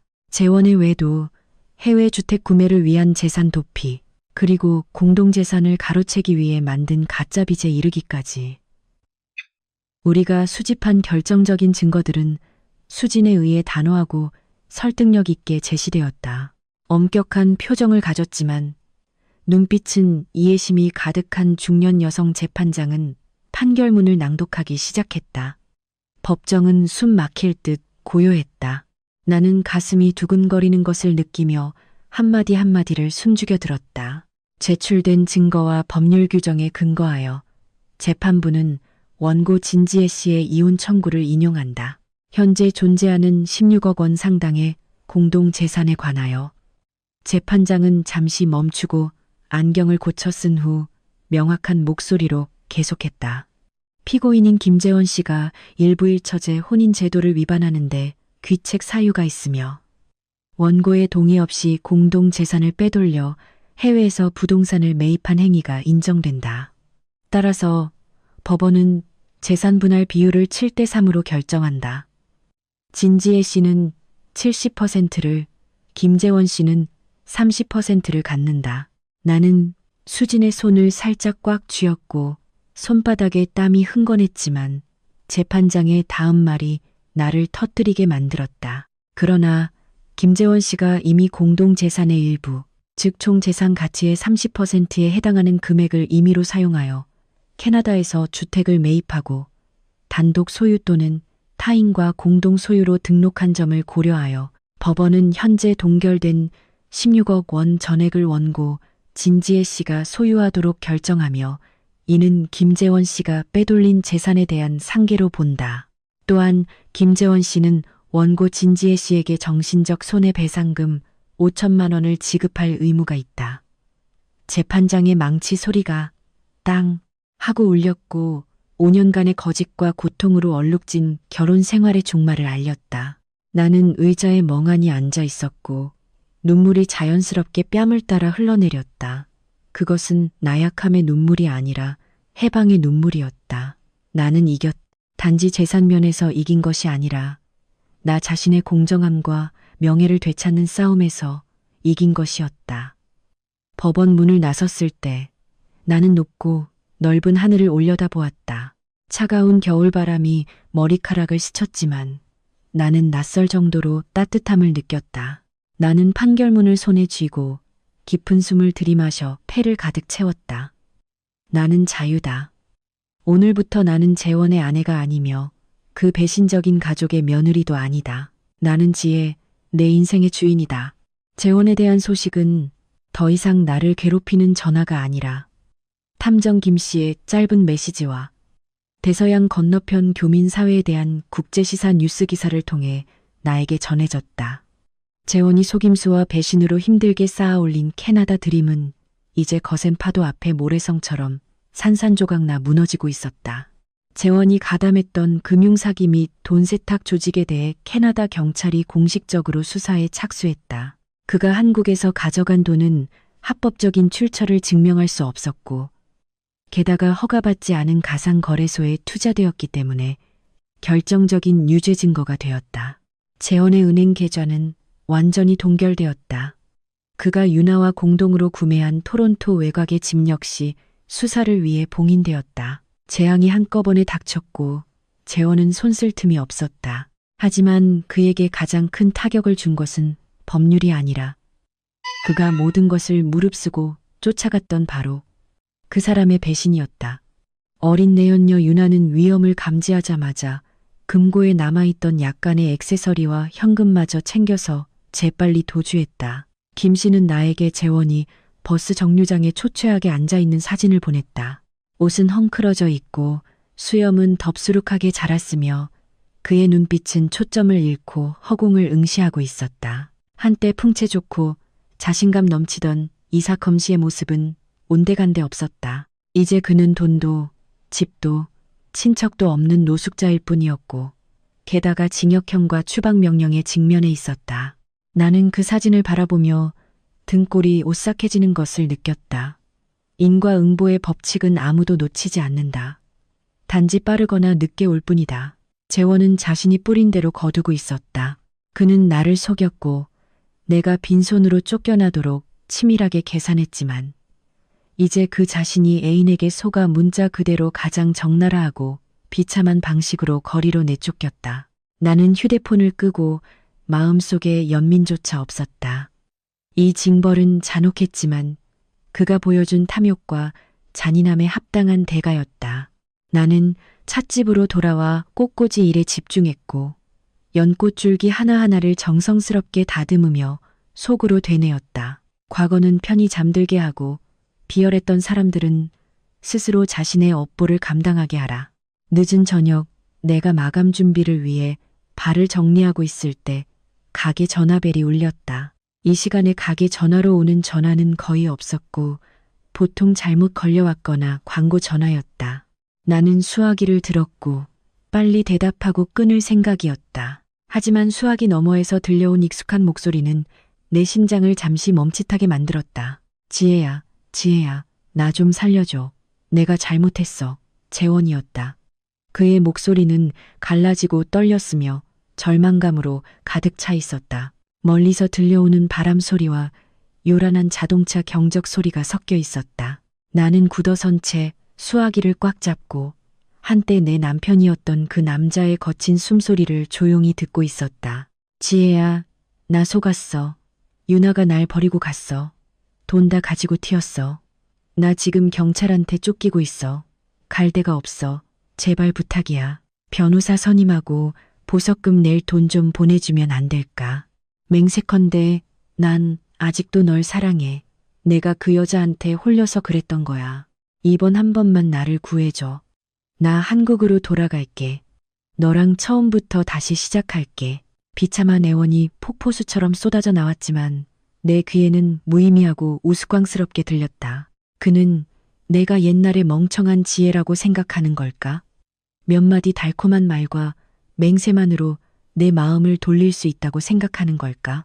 나는 깊은 숨을 들이쉬었고 내 목소리는 천년의 얼음처럼 평온하고 차가웠다. 전화 잘못 거셨어요. 제가 사랑하고 믿었던 김재원이라는 남편은 2년 전 인천공항에서 죽었어요. 지금 저랑 이야기하고 있는 사람은 그저 낯선 사람, 법을 피해 도망다니는 범죄자일 뿐이에요. 지혜야, 너무 잔인하게 굴지 마. 그래도 우리 한때 부부였잖아. 재원은 절망적으로 소리쳤다. 잔인하다고요? 나는 쓴웃음을 지었다. 오늘날 저의 잔인함은 바로 당신이 가르쳐서 만들어진 거예요. 재원 씨. 당신이 자초한 일은 당신이 감당하세요. 저한테 다시는 전화하지 마세요. 저는 이미 제 심장을 난도질한 사람을 구제할 돈도 없고 자비심도 없어요. 나는 단호하게 전화를 끊고 과거와의 마지막 연결고리를 잘라냈다. 방은 원래의 고요함으로 돌아왔지만 내 마음은 폭풍우가 몰아쳤다. 나는 그 자리에 서서 여전히 떨리는 손을 전화기 위에 올려놓았다. 문득 뒤에서 연꽃의 향기가 풍겨왔다. 나는 돌아보았다. 도현이 언제부터인가 거기에 서 있었다. 그는 아무 말도 하지 않았고 깊은 눈빛은 이해심과 포용으로 나를 바라보았다. 그는 모든 것을 들었지만 판단하거나 캐묻지 않고 침묵을 선택했다. 도현은 따뜻한 연꽃차 한 잔을 내 앞에 부드럽게 놓았고 피어오르는 김이 내 눈가의 물기를 흐릿하게 만들었다. 그는 나지막이 말했다. 그의 목소리는 나지막하고 따뜻했다. 차 한 잔 마시고 몸 좀 녹여요. 날이 추워졌으니 찬바람이 몸에 스미지 않도록 해요. 그 소박한 관심은 가장 나약한 순간에 내 안의 얼음 덩어리를 녹였다. 나는 찻잔을 들었고 손바닥에서부터 심장까지 따뜻함이 퍼져나갔다. 나는 더 이상 강한 척하려고 애쓸 필요가 없다는 것을 깨달았다. 방금 전 전화를 끄는 순간 과거는 진정으로 끝났다. 그리고 따뜻한 이 차와 같은 평온하고 따뜻한 미래가 나를 기다리고 있었다. 재원의 절망적인 전화 통화 후 이틀 뒤 나는 또 다른 전화를 받았다. 이번에는 시아버지로부터였다. 화면에 뜬 번호는 내가 효심 깊은 며느리였던 시절. 시골에서 전화가 올 때마다 걱정했던 나날들을 상기시켰다. 하지만 이번에는 예전의 가부장적인 목소리가 아니었다. 그의 목소리는 떨렸고 머뭇거렸으며 간절함이 가득했다. 지혜야, 나다. 네 어머니가 뇌졸중으로 쓰러져서 도립병원 응급실에 계시다. 계속 네 이름만 헛소리처럼 부르신다. 아버지가 우리 집이 너에게 큰 잘못을 했다는 걸 안다. 하지만 마지막으로 한 번만 와서 어머니를 뵙고 갈 수 없겠니? 나는 휴대폰을 잡고 마음이 가라앉았다. 재원에 대한 증오는 여전히 남아 있었지만 시골에 계신 두 노인에게는 비록 아들을 감쌌을지라도 증오보다는 연민이 더 크게 느껴졌다. 그들 역시 자식을 맹목적으로 감싼 어리석음의 피해자였고 이제 노년의 그 결과를 감당해야 했다. 나는 그날 밤 바로 시골 병원으로 차를 몰았다. 병원 복도는 텅 비어 있었고 알코올 냄새와 생사의 갈림길에서 오는 차가운 기운이 가득했다. 나는 중환자실을 찾아갔고 시아버지가 돌 의자에 웅크리고 앉아있는 것을 보았다.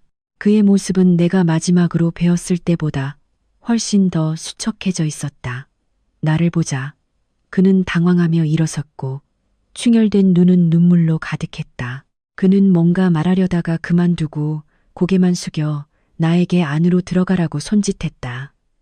시어머니는 하얀 병상에 누워 있었고 주위에는 온갖 기계와 줄들이 얽혀 있었다. 그녀의 얼굴은 뇌졸중으로 일그러져 있었고 눈은 멍하니 천장을 바라보고 있었다. 내가 가까이 다가가자 그 눈빛에 희미한 인식이 스쳐 지나갔다. 그녀는 주삿바늘이 꽂힌 손을 움직이려 애썼고 입은 알아들을 수 없는 소리를 웅얼거렸다. 나는 주름지고 마른 그녀의 손을 잡았다. 한때 나를 손가락질하며 꾸짖고 나를 때리려고 휘둘렀던 그 손은 이제 너무나 연약하고 차가웠다.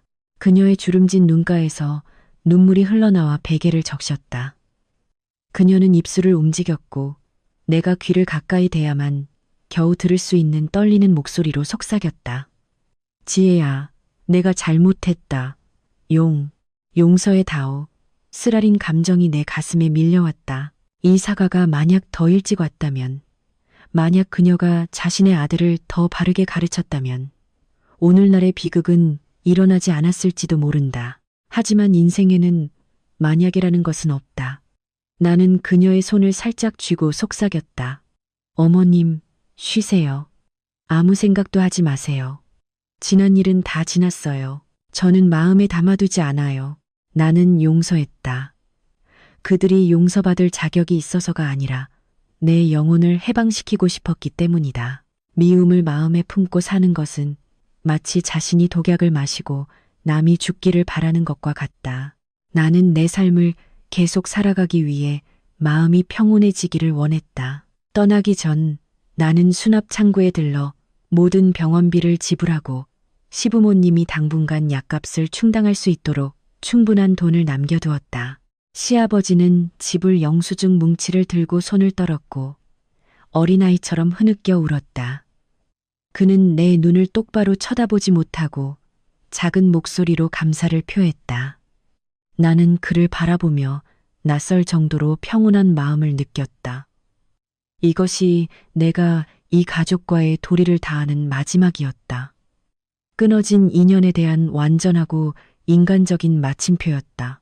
재판 후 얼마 지나지 않아 캐나다 교민 관련 국제시사 뉴스와 인터넷 뉴스 기사에 금융사기 사건이 큰 규모와 심각성으로 보도되기 시작했다.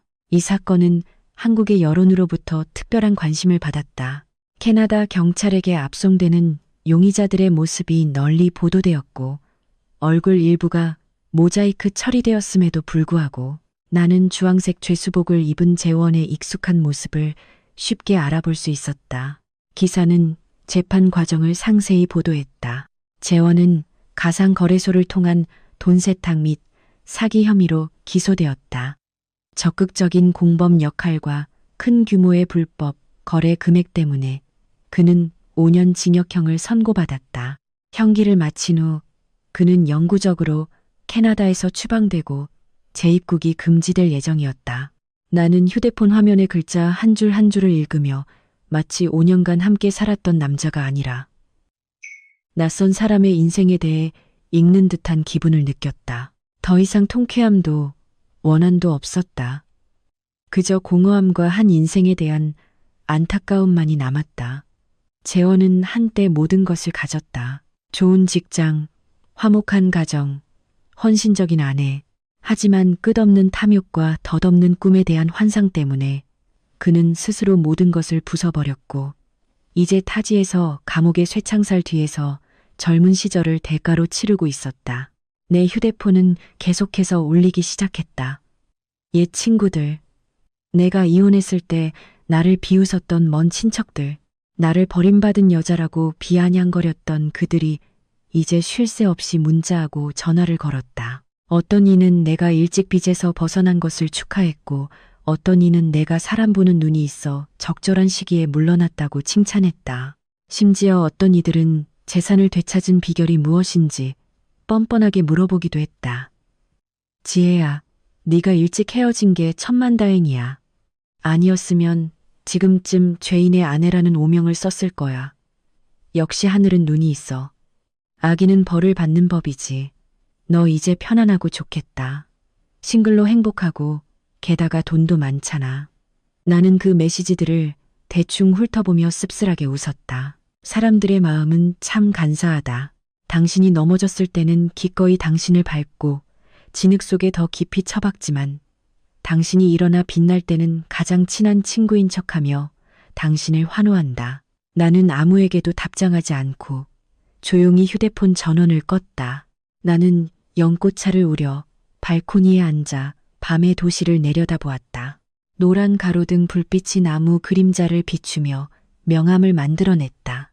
나는 차를 한 모금 마시며 쓴맛 뒤에 오는 달콤함을 느꼈다.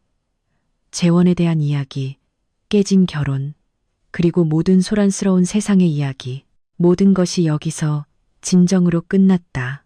법의 판결은 선고되었고 양심의 판결 또한 집행되었다.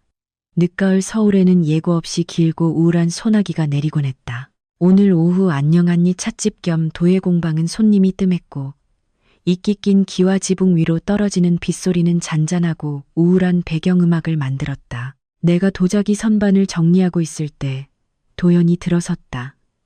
그의 손에는 낡은 신문지에 정성스럽게 포장된 흰 연꽃 다발이 들려 있었다. 내가 가장 좋아하는 꽃이었다. 도연은 흠뻑 젖은 우비를 벗어 걸어놓고 내게 다가와 찻상 위에 꽃다발을 내려놓았다. 맑은 연꽃 향이 젖은 비냄새와 섞여 낯설도록 고요하고 따뜻한 공간을 만들었다. 그는 나를 바라보았고 그의 깊은 눈빛은 평소의 침묵과는 달리 굳건하고 확신에 차 있었다. 지혜 씨, 도연의 나지막한 목소리가 침묵을 깼다. 내가 당신이 과거에 갇혀 있다는 것을 알아요. 마음의 상처가 완전히 아물지 않았다는 것도 알아요. 하지만 내 감정을 더 이상 숨기고 싶지 않아요. 나는 굳어섰고 손에 든 행주가 살짝 떨렸다. 나는 이날이 올 것을 알았지만 이렇게 비 오는 오후에 올 줄은 몰랐다. 나는 그의 눈을 피하기 위해 고개를 숙였다. 도연 씨, 지금 당장 대답하지 않아도 돼요. 도연은 한 걸음 더 다가왔고 우리 사이의 거리는 좁혀져 그의 몸에서 나오는 따뜻함을 느낄 수 있었다. 나는 말을 잘하는 사람도 아니고 당신에게 그들처럼 호화로운 삶을 약속할 만큼 부자도 아니에요. 나는 그저 딸을 키우는 싱글 대디인 건설업자일 뿐이죠. 하지만 당신에게 한 가지 약속할 수 있어요. 만약 당신이 내 삶에 들어오는 것을 허락한다면 나는 다시는 당신이 걱정하거나 의심하거나 불안해하도록 만들지 않을 거예요. 나는 그를 올려다보았다. 풍채 좋은 그 남자의 눈에는 계산도 욕망도 보이지 않았다. 오직 가슴 아플 정도로 순수한 진심만이 보였다.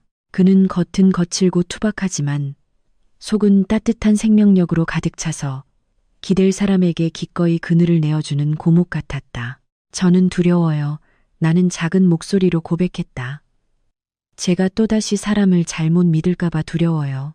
언젠가는 이 진심마저도 이전 사람이 그랬던 것처럼 사라질까봐 두려워요. 도연은 미소 지었고 그 인자한 미소는 고된 얼굴 전체를 환하게 만들었다. 그는 내가 도자기 흙으로 더러워진 손을 부드럽게 잡았다. 당신의 두려움을 이해해요. 나도 아내가 세상을 떠났을 때 두려웠으니까요.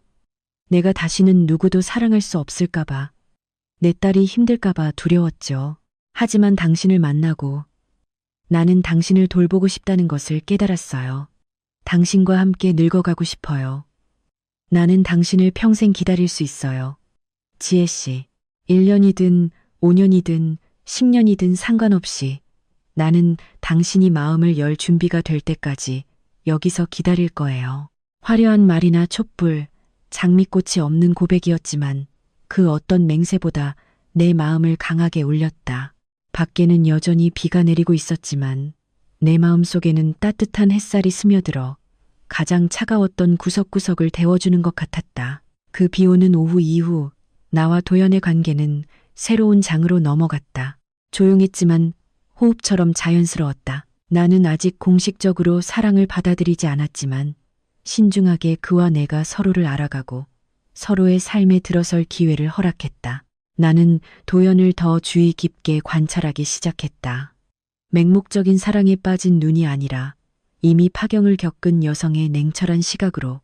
도연은 말로 증명하지 않고 행동으로 보여주었다. 그는 내가 요청하지도 않았는데 자신의 휴대폰 비밀번호, SNS 계정, 심지어 집 금고 비밀번호까지 모두 공개했다. 그는 나에게 당신에게 숨길 것이 아무것도 없어요. 투명성은 신뢰의 기반이고 나는 당신이 내 옆에서 절대적으로 안전하다고 느끼기를 바라요. 라고 말했다. 나는 자주 그의 집에 가서 저녁 식사를 하고 그의 딸 봉봉과 놀아주었다. 그가 인내심 있게 딸의 머리를 따아주는 모습, 식사 중에 꼼꼼하게 생선 가시를 발라주는 모습을 보면서 나는 책임감과 사랑이 가득한 아버지의 모습을 보았다. 자신의 아이를 진심으로 사랑할 줄 아는 남자는 분명 자신의 여자에게도 나쁜 사람이 아닐 것이다. 하지만 내 안의 방어벽이 완전히 무너진 것은 예상치 못한 순간에 찾아왔다. 어느 날 저녁 나는 약속보다 일찍 도연의 집에 도착해 봉이를 데리고 책을 사러 가려 했다. 문이 살짝 닫혀 있어서 나는 문을 밀고 들어가려다 도연이 거실에서 나지막이 이야기하는 소리를 들었다. 나는 멈춰서서 문틈으로 들여다보았다. 도연은 세상을 떠난 아내의 제사상 앞에 서 있었다. 그가 향을 피우자 향연기가 인자한 미소를 짓는 젊은 여성의 영정 사진을 감쌌다. 도연은 합장하고 있었고 그의 목소리는 감정으로 가득 차 있었다. 여보, 오늘 내가 봉이를 지혜 씨랑 책 사러 데려갈 거야. 봉이가 지혜 씨를 많이 따르고 하루 종일 그 여자 이야기를 해. 나도 지혜 씨를 많이 사랑해. 그 사람은 이미 너무 많은 고통을 겪었어. 나는 그 사람에게 보상해주고 싶어. 당신은 그곳에서 신령님께 빌어.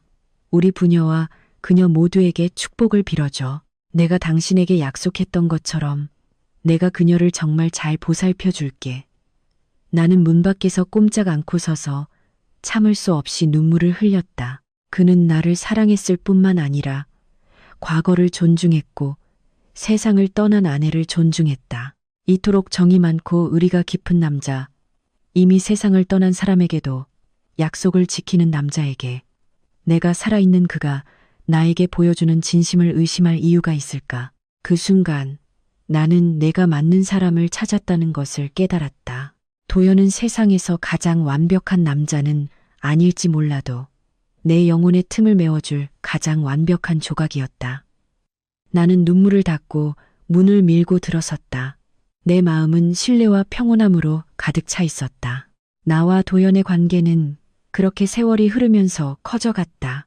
조용했지만 지하수처럼 끈기 있게. 하지만 인생은 항상 맑은 날만 있는 것은 아니었다. 어느 날 오후 나는 도연에게서 이상한 점을 발견했다. 그는 평소보다 늦게 찻집에 왔고 얼굴은 초췌했고 눈은 오랫동안 잠을 못 잔 사람처럼 깊게 파여 있었다. 그는 평소처럼 나에게 다정하게 말을 걸려고 애썼지만 예민한 여성의 직감은 그가 큰 문제에 직면해 있다는 것을 알려주었다. 나는 당장 캐묻지 않고 조용히 관찰했다. 그 후 며칠 동안 도연은 긴장된 표정으로 자주 밖에 나가 전화를 받았고 나는 자금, 진처, 결제와 관련된 격렬한 단어들을 어렴풋이 들을 수 있었다. 마침내 내가 사랑하는 사람이 시들어가는 것을 더 이상 앉아서 볼 수 없었기에 나는 수진에게 카페에서 만나자고 하여 사정을 물어보았다. 수진은 은행업계에 종사했고 우리 둘과 모두 친했기 때문에 분명히 무슨 일이 있는지 알고 있을 터였다. 수진은 한숨을 쉬고 블랙커피를 살짝 휘저으며 목소리를 낮췄다. 도연 씨가 부탁해서 너한테 숨기려고 했는데 상황이 심각해, 지혜야. 그는 자존심이 세서 네가 걱정하는 걸 원치 않았어. 그가 수주한 리조트 프로젝트가 발주처의 자금 압박으로 몇 차례 대금 지급이 지연되었어. 인부들은 임금을 요구하고 있고 자재비는 오르고 있어. 그는 지금 이 돈을 메우기 위해 사방으로 돈을 구하고 있고 심지어 살고 있는 집까지 담보로 잡을 생각을 하고 있어.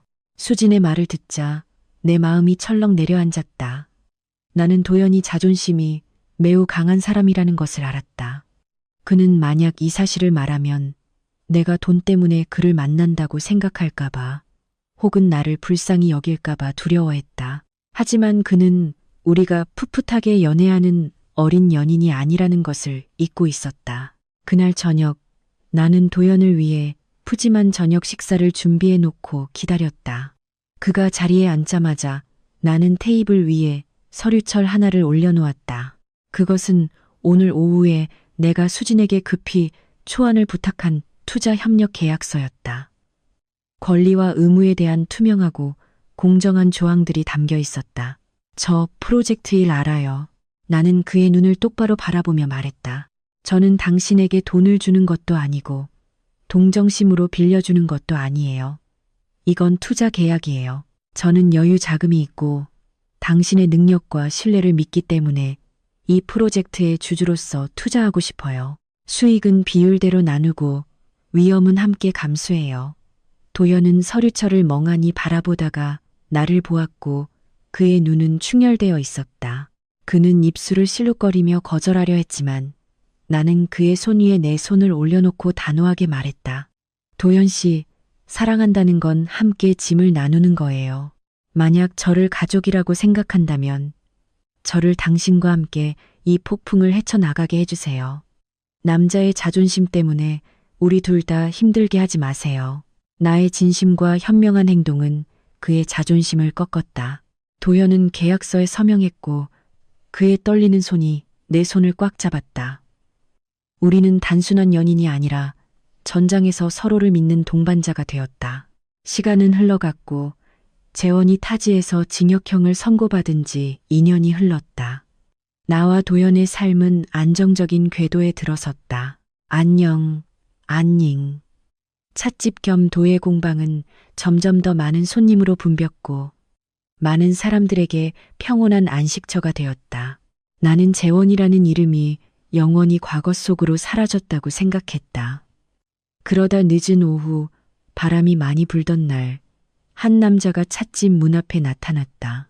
초췌하고 초라한 모습에 나는 그를 거의 알아보지 못할 뻔했다. 희끗희끗한 머리카락은 헝클어져 있었고 피부는 풍파에 검게 그을려 있었으며 낡고 헐렁한 옷은 그의 깡마른 몸에 걸쳐져 있었다. 하지만 그 눈빛, 탐욕스러우면서도 비굴한 그 눈빛은 도저히 잊을 수 없었다. 재원이었다. 그는 정책에 따라 예상보다 일찍 자유의 몸이 되었거나 추방되었고 빈털터리로 한국으로 송환된 것이었다. 그는 그곳에 서서 숨기지 못하는 탐욕과 질투의 눈빛으로 나의 가게를 바라보았다. 지혜야, 잘 지냈어? 나 돌아왔어. 재원이 목을 긁는 듯한 목소리로 말을 꺼냈다. 네가 여기 있을 줄 알았어. 나는 카운터에서 나와 그와 마주섰다.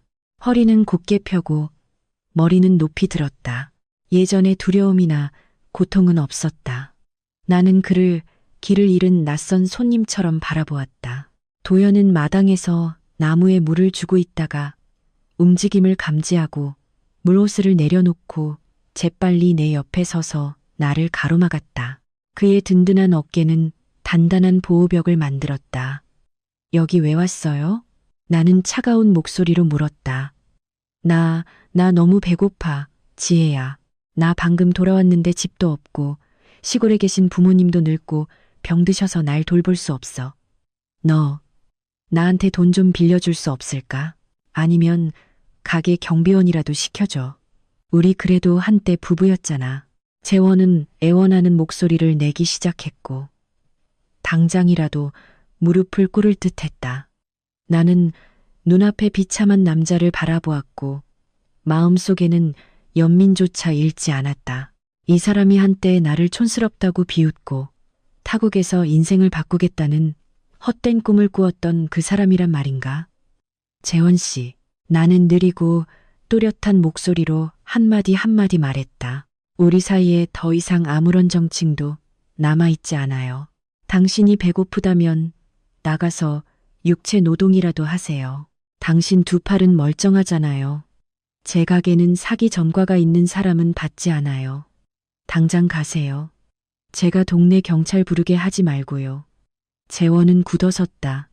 그는 도연을 바라보았고 도연의 날카로운 눈빛과 꽉 쥔 주먹을 보며 자신이 소란을 피울 여지가 없다는 것을 알았다. 그는 고개를 숙이고 입속으로 몇 마디 욕설을 중얼거린 후 초라하게 돌아서서 걸어갔다.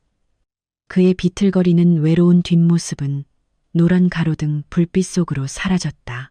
나는 한숨을 내쉬었고 마치 어깨 위에 먼지 한 톨을 털어낸 듯한 기분이었다. 그 먼지 한 톨은 한때 내 눈을 아프게 했지만 이제는 아무런 무게도 느껴지지 않았다. 그 짧고 비참했던 만남 며칠 후 나는 우편으로 손으로 쓴 편지 한 통을 받았다. 봉투는 낡았고 글씨체는 엉성했지만 익숙했다. 열어보지 않아도 누구에게서 온 것인지 알 수 있었다. 아마도 시골로 완전히 사라져 수치심을 피하거나 아니면 생계를 위해 다른 곳으로 가기 전에 재원은 마지막 말을 하고 싶었을 것이다.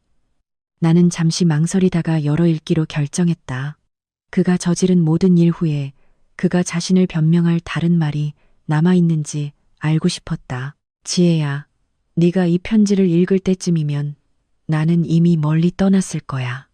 나는 이 도시에 머물면서 네가 다른 사람과 행복한 모습을 볼 면목이 없어. 나는 이 편지를 돈을 구걸하거나 용서를 빌기 위해 쓰는 것이 아니야. 왜냐하면 내가 자격이 없다는 것을 알기 때문이지. 나는 그저 하나의 진실을 고백하고 싶었어. 예전에 내가 너와 결혼했을 때 나는 너를 진심으로 사랑한 적이 없어. 나는 네가 착하고 부지런하며 친정 부모님으로부터 어느 정도 자금도 받았다는 것을 보고 네가 내가 의지하고 내 야망을 실현할 수 있는 안분지족하고 다루기 쉬운 아내가 될 거라고 생각했어. 나는 처음부터 너를 발판으로 삼으려고 계산했었지. 하지만 내가 틀렸어. 완전히 틀렸어. 나는 내 인생의 가장 귀한 보석을 잃고 길가의 조약돌을 쫓아갔던 거야. 감옥에 있는 동안 나는 배신의 대가가 얼마나 큰지 뼈저리게 느꼈어. 후회하지만 너무 늦었지. 행복하게 살아. 나를 끔찍한 악몽처럼 잊어줘. 편지를 다 읽고 나는 울지도 분노하지도 않았다. 오히려 이상한 해방감을 느꼈다. 마침내 그는 한 번이라도 자신의 본성에 솔직해졌다. 그 잔인한 고백은 내가 과거에 대한 마지막 미련마저 떨쳐버리게 도와주었다. 알고 보니 나는 한 번도 사랑받지 못했고 이 파경은 필연적이었으며 나에게는 행운의 해방이었다. 나는 라이터를 집어들고 테이블 위 재떨이에서 그 편지에 불을 붙였다. 불길이 치솟아 글자 하나하나를 삼키고 그 늦은 참에는 재로 변했다. 나는 바람에 날리는 재를 바라보며 속삭였다. 잘 가, 재원 씨. 이 생에서는 우리 서로 빚진 것 없는 걸로 하자. 나는 집 안으로 돌아갔다. 그곳에는 도연이 봉이에게 숙제를 가르치고 있었다. 두 부녀의 웃음소리가 따뜻하게 울려 퍼졌다. 이것이 바로 나의 현실이었고 내가 소중히 여기고 간직해야 할 행복이었다. 그해 여름, 도연은 나와 봉이를 제주도로 여행 가자고 제안했다. 온갖 풍파와 힘든 일을 겪은 후 우리 모두에게는 에너지를 재충전할 휴식 시간이 필요했다. 제주도의 바다는 푸르렀고 황금빛 햇살은 하얀 모래사장 위에 찬란하게 펼쳐져 있었다. 봉이가 파도와 함께 뛰어놀며 환하게 웃는 모습을 보며 나는 낯설 정도로 평화로움을 느꼈다. 해질녘이 되어 황혼이 바다와 하늘 전체를 보라색으로 물들였다. 도현은 나에게 해변을 따라 산책하자고 했고 우리는 시원한 바닷물이 발을 핥도록 내버려 두었다. 우리는 조용히 나란히 걸었고 오직 파도 소리와 바람 소리만이 잔잔하게 들려왔다. 문득 도연이 멈춰섰다. 그는 나를 돌아보았고 그의 눈빛은 황혼의 빛을 반사하며 반짝였다. 지혜 씨, 그의 나지막한 목소리가 파도 소리에 섞여 들려왔다. 오늘 바다가 예쁘죠? 네, 정말 아름다워요. 도연 씨. 나는 미소 지으며 바다의 짠 내음을 들이마셨다. 도연은 용기를 내듯 깊은 숨을 들이쉬고 모래 위에 한쪽 무릎을 꿇었다. 그는 주머니에서 빨간색 작은 벨벳 상자를 꺼냈다. 나는 너무 놀라 손으로 입을 막았다. 멀리서 아빠가 무릎을 꿇는 것을 본 봉이는 신나서 소리치며 달려와 우리 옆에 섰고 큰 눈으로 기대하며 바라보았다. 지혜 씨, 나는 완벽한 남자가 아니에요.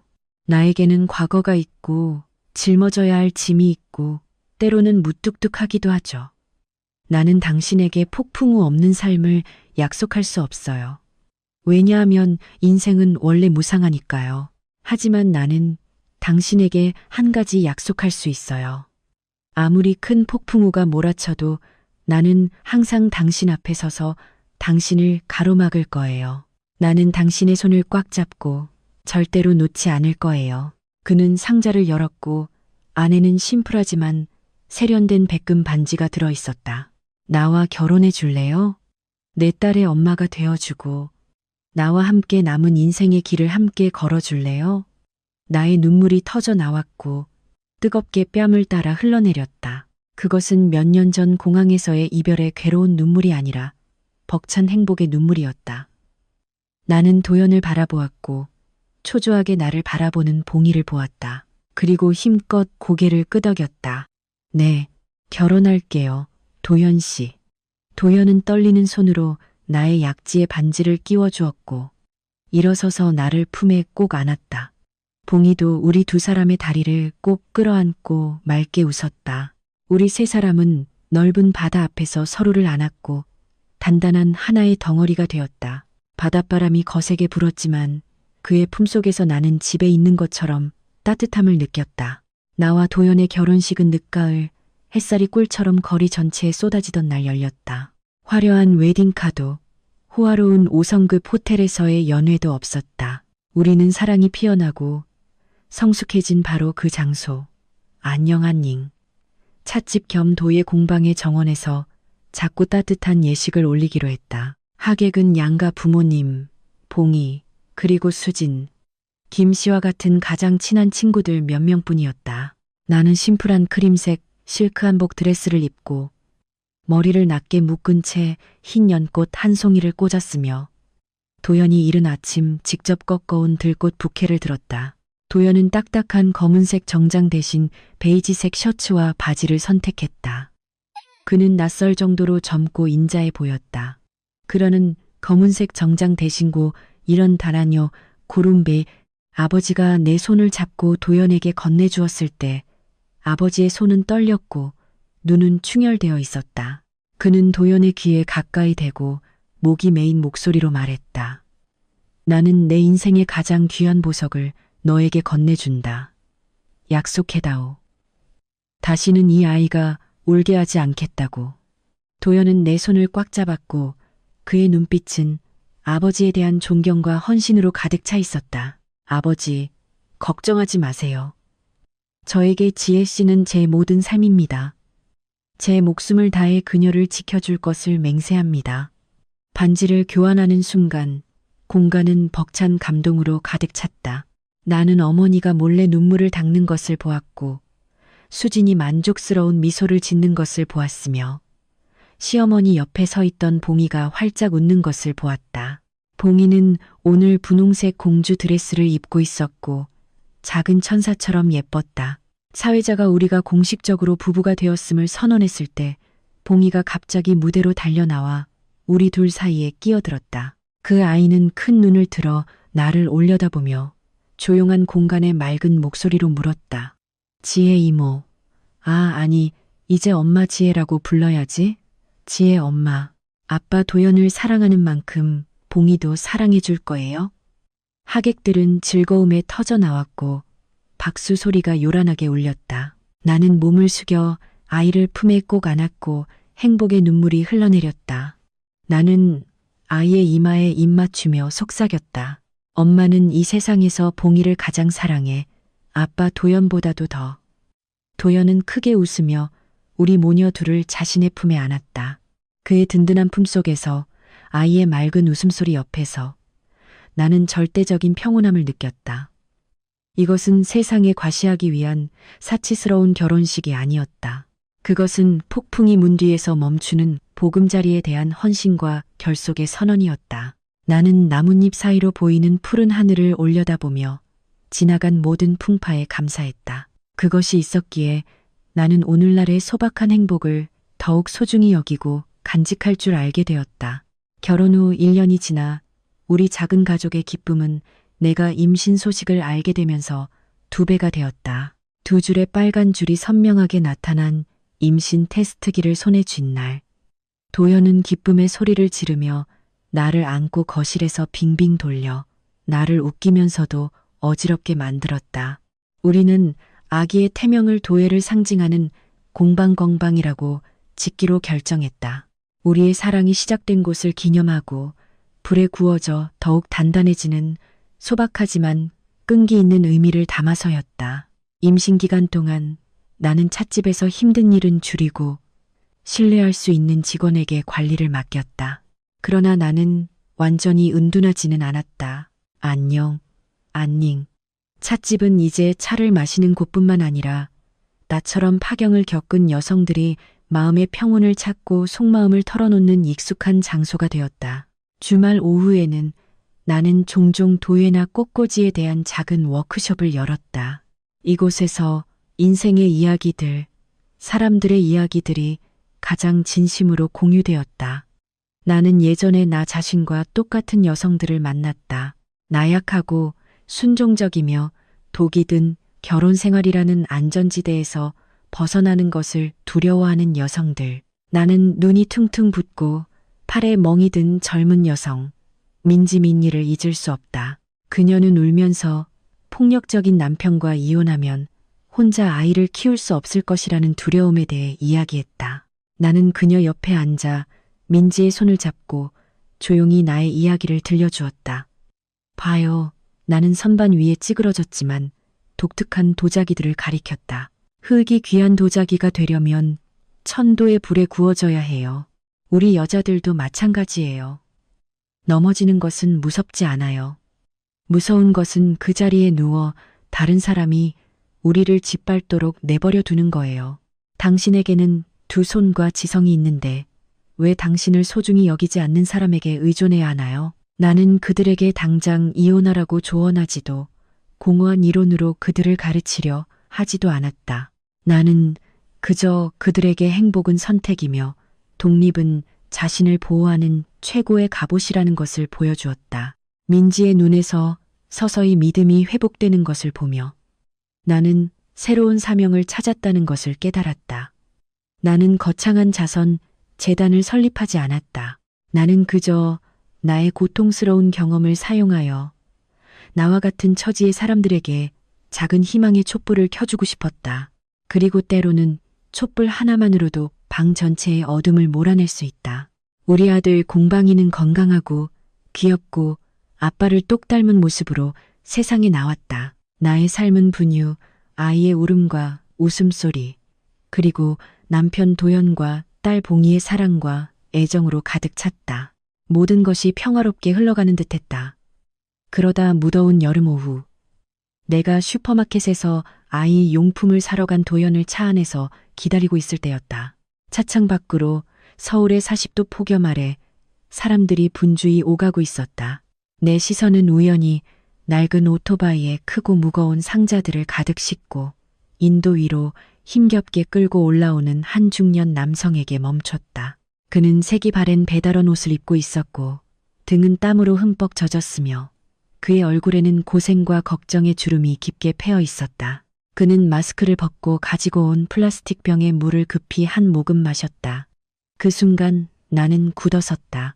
시간과 고된 삶이 그의 얼굴을 망가뜨렸지만 나는 그가 재원이라는 것을 알아볼 수 있었다.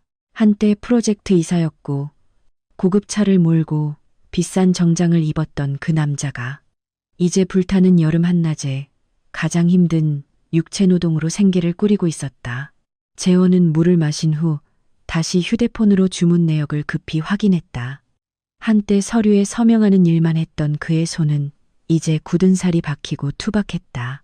그는 피곤함과 절망감이 가득한 눈으로 주위를 둘러보고는 다시 오토바이 시동을 걸고 푼돈을 벌기 위해 붐비는 인파 속으로 사라졌다. 나는 에어컨이 나오는 차 안에 앉아 그 장면을 바라보았고 내 마음에는 어떤 감정도 잃지 않았다. 통쾌함도 경멸도 심지어 안타까움도 없었다. 마치 낯선 사람의 인생에 대한 영화를 보는 듯한 느낌이었다. 인과응보의 법칙은 정말 공평하고 또한 잔혹하다. 그는 한때 내가 번 돈을 하찮게 여겼고 타지에서의 덧없는 부를 꿈꿨지만 결국 출발점으로, 아니 출발점보다 더 나쁜 곳으로 돌아왔다. 도연이 차문을 열고 들어와 내 생각을 끊었다. 그는 내가 창밖을 뚫어지게 보고 있는 것을 보고 물었다. 무슨 일이에요? 아는 사람이라도 봤어요? 나는 돌아섰고 미소 지으며 고개를 저었고 내 남편에게 다정한 눈빛을 보냈다. 아니요, 여보. 그냥 닮은 사람인 것 같아요. 우리 이제 가요. 공방이가 배고플 시간이에요. 차는 굴러갔고 그 비틀거리는 남자의 모습은 뒤에 남겨졌다. 나는 뒤돌아보지 않았다. 과거는 정말로 뒤에 남았고 시간의 먼지 아래 영원히 묻혔다. 현재의 나는 오직 앞만 바라보았다. 폭풍이 문 뒤에서 멈추는 집과 내가 가장 사랑하는 사람들이 기다리는 곳을. 밤이 깊었고 공간은 고요했으며 정원에는 귀뚜라미 소리만 은은하게 들렸다. 나는 2층 발코니에 앉아 따뜻한 국화차를 손에 들고 별이 가득한 하늘을 올려다보았다. 침실에서는 도연이 아들 공방이를 안고 자장가를 부르며 아이를 재우고 있었다. 그의 노랫소리는 나지막했고 비록 음정은 정확하지 않았지만 아버지의 애정이 가득 담겨 있었다. 나는 눈을 감고 바람에 실려오는 치자나무 향기를 깊이 들이마셨다. 몇 년 전 인천공항에서 흐느껴 울던 젊은 여자를 떠올리며 나는 그 여자에게 속으로 감사했다. 필요할 때 용감하게 놓아준 것에 감사했다. 자신을 보호하기 위해 한번 잔인해지는 것을 감행한 것에 감사했다. 그리고 역경 앞에서 무너지지 않은 것에 감사했다. 행복은 고통을 겪지 않는 것이 아니라 고통을 헤쳐나가 빛을 찾는 방법을 아는 것이다. 나는 내 인생에서 가장 어두운 터널을 통과했다. 그리고 빛으로 나왔을 때 나는 현재의 따뜻한 햇살을 더욱 소중히 여기게 되었다. 나는 더 이상 옛날에 순진하고 맹목적으로 사랑하던 여자가 아니다. 지금의 나는 폭풍을 겪고 만족할 줄 알고 자신을 사랑할 줄 알며 가진 것을 소중히 여길 줄 아는 여인이다. 갑자기 테이블 위에 놓인 휴대폰이 울렸다. 이 시간에 걸려온 낯선 번호였다. 나는 받지 않으려 했지만 직감이 누군가 나를 필요로 하고 있다는 것을 알려주었다. 나는 통화 버튼을 눌렀다. 수화기 너머에서는 한 젊은 여자의 흐느끼는 울음소리가 들렸다. 목소리는 떨렸고 두려움이 가득했다. 지혜 언니, 저번에 찻집에서 언니 이야기 들었던 사람이에요.